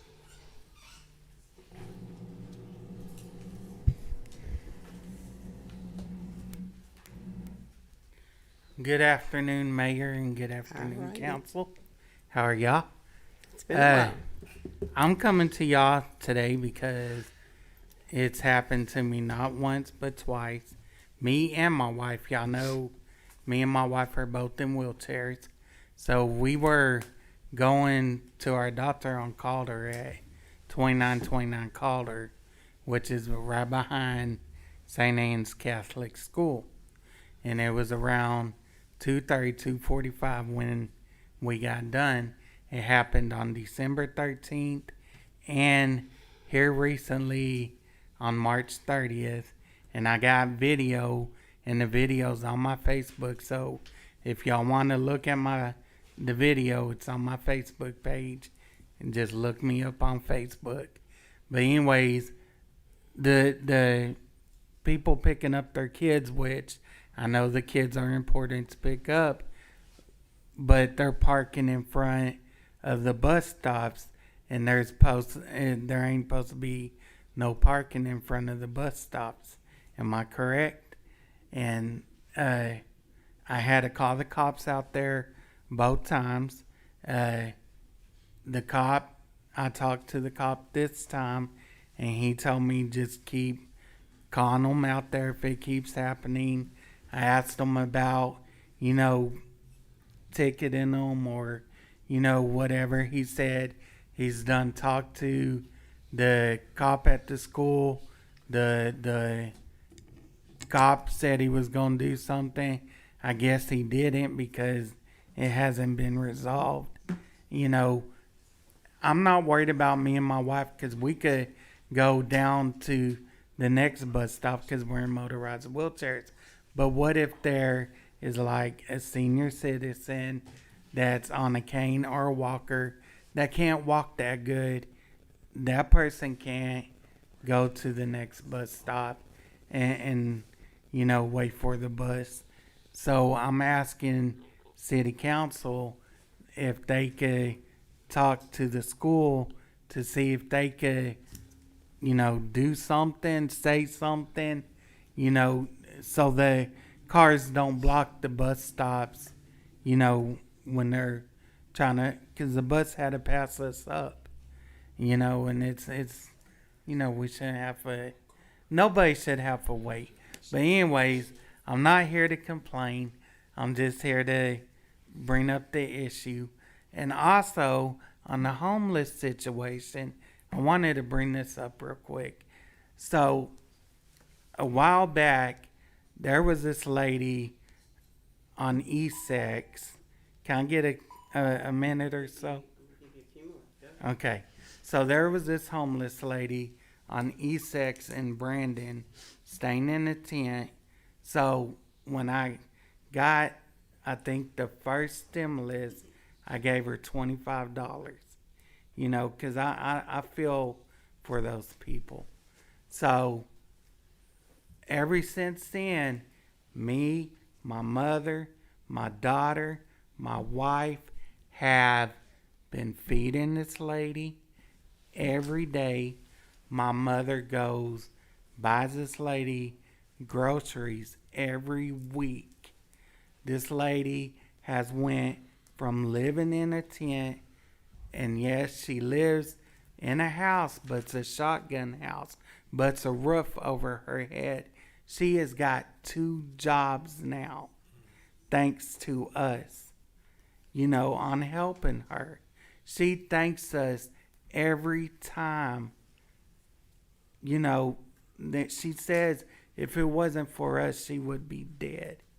And I tell her we're doing God's work. So I challenge the city of Beaumont, ask citizens to at least, when you see a homeless person, do what you can for them, because you do not know their situation. You don't know why they're homeless. You don't know anything. This lady, we bought her a phone. I pay her phone bill every month. She is getting up there, and I'm thankful to God that He put her in our life, that He used me and my family to help this lady. So I challenge the city of Beaumont to help each and every person homeless every which way you can. And I also want to ask that y'all pray for Ukraine.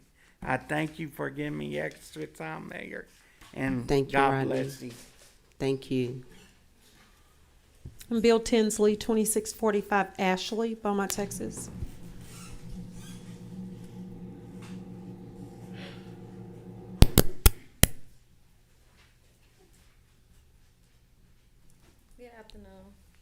I'm the tenant, Christina Jones, and I give my landlord permission to speak on behalf of me and his property. Good afternoon, Mayor and City Council. I don't know the date, I'm sure she's got it, but one Friday afternoon, she gave me a call and said, we got a water leak, the city cut my water off. So I go over there, it was probably 4 to 5 o'clock before I got there. The city had already had the water cut off, and so I went back the next morning with a helper, and she had called the city. Let me back up a little bit. She had called the city initially, and they come out and cut the water off on a Friday. So anyway, Saturday I come out, and I identified approximately where the water leak was. I dug it up, and it was where my water pipe, if you will, hooked on to the city. Well, a year or so ago, I installed a new water pipe there and left it stubbed out 3 or 4 feet, and the city made the connection there to the meter. And so anyway, when I dug it up, that's where the water leak was. The pipe had pulled loose from the city's meter. And so we called the city again and told them. That was on Saturday morning, and after a couple hours, I just decided, well, I'll go ahead and fix it myself. I'm capable, I know how. And I think that was a problem. What causes the biggest problem here is the city is asking her to pay something like a $6,000 water bill. Well, if I hadn't have fixed that leak, I'm sure there would have been some type of paperwork or something that the city would have seen where their problem. It was, in my thinking, the city's supposed to have the first connection off their meter, and that's, anyway, if I hadn't have fixed it, I don't think she'd have had a problem, because the city would have fixed it, they would turn the proper paperwork in, and she wouldn't be billed now for $6,000 for when I fixed it and turned it on, everybody said okay, until she got a water bill. So if there's any way to help or that you could direct us, I'd appreciate it. Mr. Boone, I see our Ms. Meekins is in the back, and she's over the water department. Okay. If you'll see her. Sure will. Thank you, and so sorry for all your trouble. Yes, ma'am. If it's that simple, we sure appreciate your help. Thank you. All right. Addie Allen, 1965 Gross, Beaumont, Texas. Thank you, Ms. Meekins. I've already extended greetings the first time I was here. To piggyback with water, last week a gentleman stood up here from Acorn, and the past city manager directed a gentleman to talk to him. I also talked to him and gave him my number and still have not received a call. There's standing water in the Amelia neighborhood. Years back, I stood here and asked for some consideration for our neighborhood. You know, and on the street next to us, we have the municipal airport. There's gonna be a fly-in on the 16th. We've got airplanes flying at 11, o'clock at night all through the day. And if that's a city operation, I did hear the attorney say something about hours. So I was told earlier that that was a station where there would be fueling. But it seems like our airspace, which I know you don't regulate, but the city of Beaumont has authority over that building. So like I asked before, what is going on? We've got noise, and low-flying planes, and they are not Jefferson County spraying mosquitoes. So not that we are privy to any of the information that you might have, but I think that our neighborhood needs some answers. And as far as Westbrook, congratulations. But I was on Vanette Sunday, and I noticed this school does not have sidewalks. Why? It's an old historic area, and I don't know if you have to be in collaboration with the school district, but they're doing good with basketball, so why can't the aesthetics in that area be nice? I thank you for your time, and I hope that the water department will get with us, as well as sewer, because there's been many people, at least 3 or 4, stand up and tell you when it rains, there's backup sewer in that area. It needs to be addressed. Thank you. Thank you. Carolyn Wright, 2335 St. Anthony, Beaumont, Texas.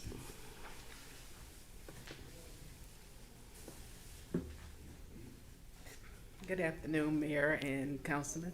I have a couple of things I would like to just mention. First of all, I know that we are still having to deal with ditches in the south end of Beaumont, St. Anthony Street especially. But those ditches are full of grass, rubbish, and they need to be cleaned out if we're gonna have to deal with them. I understand we all can't get the regular streets like flowers and Curb and gutter. yeah, but and I have contacted Street and Drainage to ask them to come out and dig out the ditches, because there was an old house that was torn down. There was rats coming out of there the size of this, half of the size of that, and they're all in the ditches. The grass is high, the water is standing. But if we're gonna have to deal with ditches, we at least like to ask the city to come out and clean them. Second of all, my second address is on March the 23rd. ExxonMobil started letting out a big flare, and majority of the people in the South End area was affected by it. I don't know what steps to take. I know I have spoken to a lot of people in that area, but that flare started probably that Wednesday morning and didn't end till like way up to Thursday sometime. I know they can burn their chemicals or their rubbish, but I know it is a certain amount that they can burn also. My mama been dead since 1992. She's never woke me up out of my sleep. When I got up and the house was smelling like smoke, I thought my house was on fire. Everybody in the neighborhood thought the same thing, that their house was on fire. I went out to the door, opened the door to see that it was ExxonMobil still burning those fumes and coming in. I was sick that morning, couldn't talk, couldn't breathe, nauseated, headache, and it's a lot of us has been affected by that. And we would like to know what step we need to take. I have contacted Environmental Air Quality, and she explained to me that they can burn that stuff, and I understand that. But she did also understand that, well, ExxonMobil got on TV and asked Channel 6 to apologize for their actions. But I know they're not supposed to burn that much at that long period of time. But I don't know if we've been sold off by the ExxonMobil or the grain operator or whatever, but we really need ExxonMobil to either, put it like this, Stan. We could have been contacted by Stan to at least get out the area, because it was just way too much fumes. Way too much fumes. Ms. Wright, thank you so very much. D. Featherline, 6770 Lexington, Beaumont, Texas.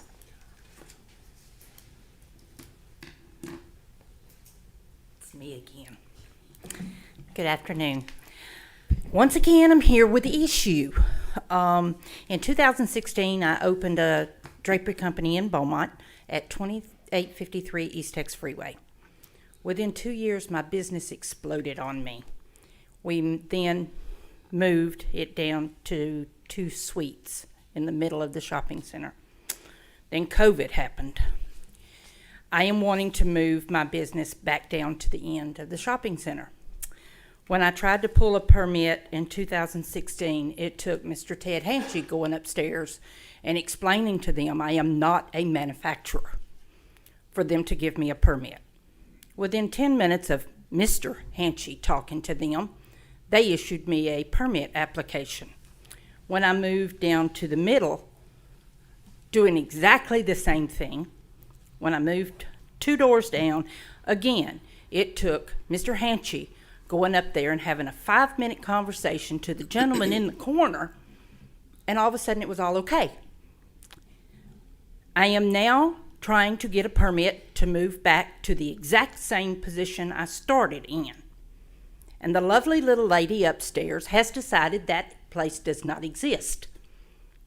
Not only does that address not exist, she can't issue a permit for that address because I'm a manufacturer.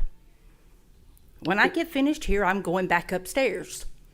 And I promise you I'll have a conversation with the gentleman in the corner. This is ridiculous. One of my clients owns Texas Wheelhouse in Port Neches. Very successful businessman. I helped him decorate the Pompano Club. He has restored that to beautiful. I made an off-the-cuff comment to him. I said, "You want to tell me why you can't open something like this up in Beaumont?" And he looked at me and he said, "Because I cannot stand the red tape of the permit department." They know all the rules and regulations. They're a builder. They know the rules and regulations. I don't have a problem with the rules and regulations. And if I was a manufacturer, I would not want to move in to a business where I make noise. But I'm not a manufacturer. The city of Beaumont is constantly saying they want businesses to move to Beaumont. Upstairs does not want businesses to move to Beaumont, period. Because, and I don't, being a woman in business, I get this all the time, and I have to fight harder than a man, because a man can walk in and say something and all of a sudden they jump when I've said exactly the same thing. I'm not asking council to do anything except please don't arrest me when I get through upstairs. Second, real quick, thank you so much for whatever you did with the homeless in my area. My business now operates without the door being locked. So whatever you did, you have my total great gratitude for it. Thank you for your time. Well, it is not, first of all, I'm sorry for your trouble. And of course, no one would want to arrest you. If you just hold tight. Of course, you know I know you. If you'll just hold tight, let us go upstairs. Mr. Boone, we will assist you, okay? Well, I'm glad you're laughing. Thank you, Mayor. Thank you. That's all I have, Mayor. Thank you. Well, that ended on a good note. So at this time, it's time for council member comments, and I'm going to start with you, Mr. Durio. Thank you. Thank you, Mayor. Just a couple of things. Thank all the citizens for coming and being patient with us. Also want to remind the citizens to use the online services that the city has. Use the city website, use the city's Facebook page. It's a lot of good information that comes on the website and the Facebook page. Also use the 311 system. You call 311 and they will get you to the right person. So I just want to remind all the citizens about that. Also, I want to thank all the staff that came up and made presentations today. Terry, Keith, Chris, also the health department. Thank them for their guidance over the last 2 years, for guiding us through COVID. We're not finished with it yet, but they've done a good job. And also want to thank Sheree for your presentation on this homeless discussion. It was very informative, and I learned a lot. And I think the citizens learned a lot just from being able to hear it and listen to what all we had to say and the information that you provided. And that's all, Mayor. Thank you. And Councilmember Turner. Yes, ma'am. We talked about the light poles on the sports complex on College Street. I just want to reiterate, Ford Arena, tourism, the baseball, it's like the #1 tourist in the city of Beaumont. I think we need to capitalize on turfing our baseball fields out there on College Street because I think it's a lot of economic gain in that. When we went to TLM, League of Cities out there in Washington, D.C., I noticed other cities, what they were doing is I've seen a lot of jobs that has been open for a while on the City of Beaumont website. They actually put QR codes on all the bus stops. So you can literally scan the QR code and people who are waiting to catch the bus or things of that magnitude, that's low efficient costs. They can bring them directly to our website and they can see the different jobs we have available. So I think with the expenses being so long that we as the City of Beaumont can take advantage of that and try it out here and see how it works, see if we can get some of those jobs filled. Some people have been requesting for an update report on coronavirus. I'm not coronavirus, I'm sorry, Corona Consulting. It's a water group that we actually paid to do some consulting work to give us some update on our water. I seen Bart email me the date they'll be coming, so I'll respond to him with that, and I appreciate the staff looking into that. And I also agree with Chris Durio. Staff's been doing a great job, and Sheree, you've done a great job with those presentations. And everything we've been requesting, we've been getting, and we want to say we appreciate it. Thank you. Councilmember Felshaw. No comment, Mayor. Councilmember Samuel. No comment, Mayor. Thank you. Councilmember Neal. Thank you, Mayor. I'd just like to remind everybody, April 16th is the Beaumont Municipal Fly-In. There'll be plenty of planes out there, food, events for the kids, so it's always a great time. So please, everybody come out there. Thank you. Ms. Reed? Nothing, Mayor. Mr. Boone? Nothing. Okay, I would like to make comment. First of all, just like to say, please keep Ukraine in your prayers. Also, Mike isn't here today. Please keep Mike and Allison in your prayers. He's absent today due to her illness. Also, Rodney, concerning the bus stop being blocked, it is a violation to block a bus stop, and I'm going to ask you to get with Councilmember Durio. St. Anne's is in his ward, and so hopefully we can get that resolved as soon as possible. Thank you for bringing it to our attention, and unfortunately, you had to go through that. Like you say, you're in a powered wheelchair, but for someone that isn't, it could be a difficult task, and especially if you have to miss the bus and wait for it to come back around. That could be very, very difficult. Also, the incident with ExxonMobil, this is the first I've heard of it, unfortunately. I will make a couple of phone calls because I want to know personally also. If I could get your name and number before you leave, I would like to be able to contact you to let you know who you would need to contact in reference to who you would contact with ExxonMobil. Also, one other thing that was mentioned, again, with the homeless, please, like Mr. Dinclaw said, we all can't solve the homeless problem, but everyone doing their part, everyone helping, you might just change someone's life.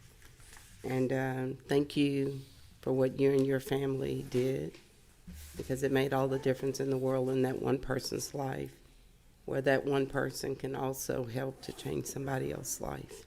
So thank you so very much for that. And to our staff, thank you so very much for all of the explanations, for coming forth and given such great presentations. I think, as Councilmember Felshaw said, I think the public believes that because we're council, we could just go out and do whatever we choose to or make changes as we would like to, but we can't do that. As our city attorney so eloquently input where she needed to, there's so many laws and regulations of what we can and we cannot do. There are times where we can see it and we know common sense would say to do certain things, but it doesn't always allow us to do that.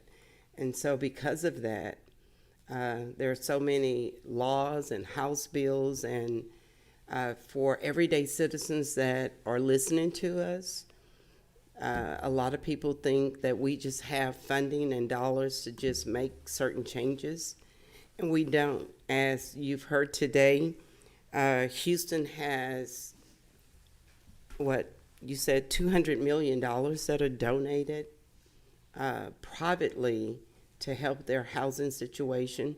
But of course, when you're looking at a city, which is the third largest city in the United States with millions of people, their housing population is probably as much as our entire city population. So you're looking at a whole different level of funding, a whole different level of a situation.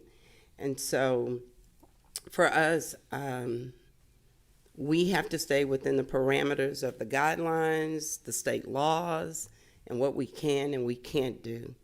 But for each individual, whatever little bit that you can do, it's always a help. So I want to thank each and every one of you for coming out today. And again, I love my little phrase from Austin, from Birmingham, Alabama, who continues to stay, spread the love. Thank you for coming. Bye-bye.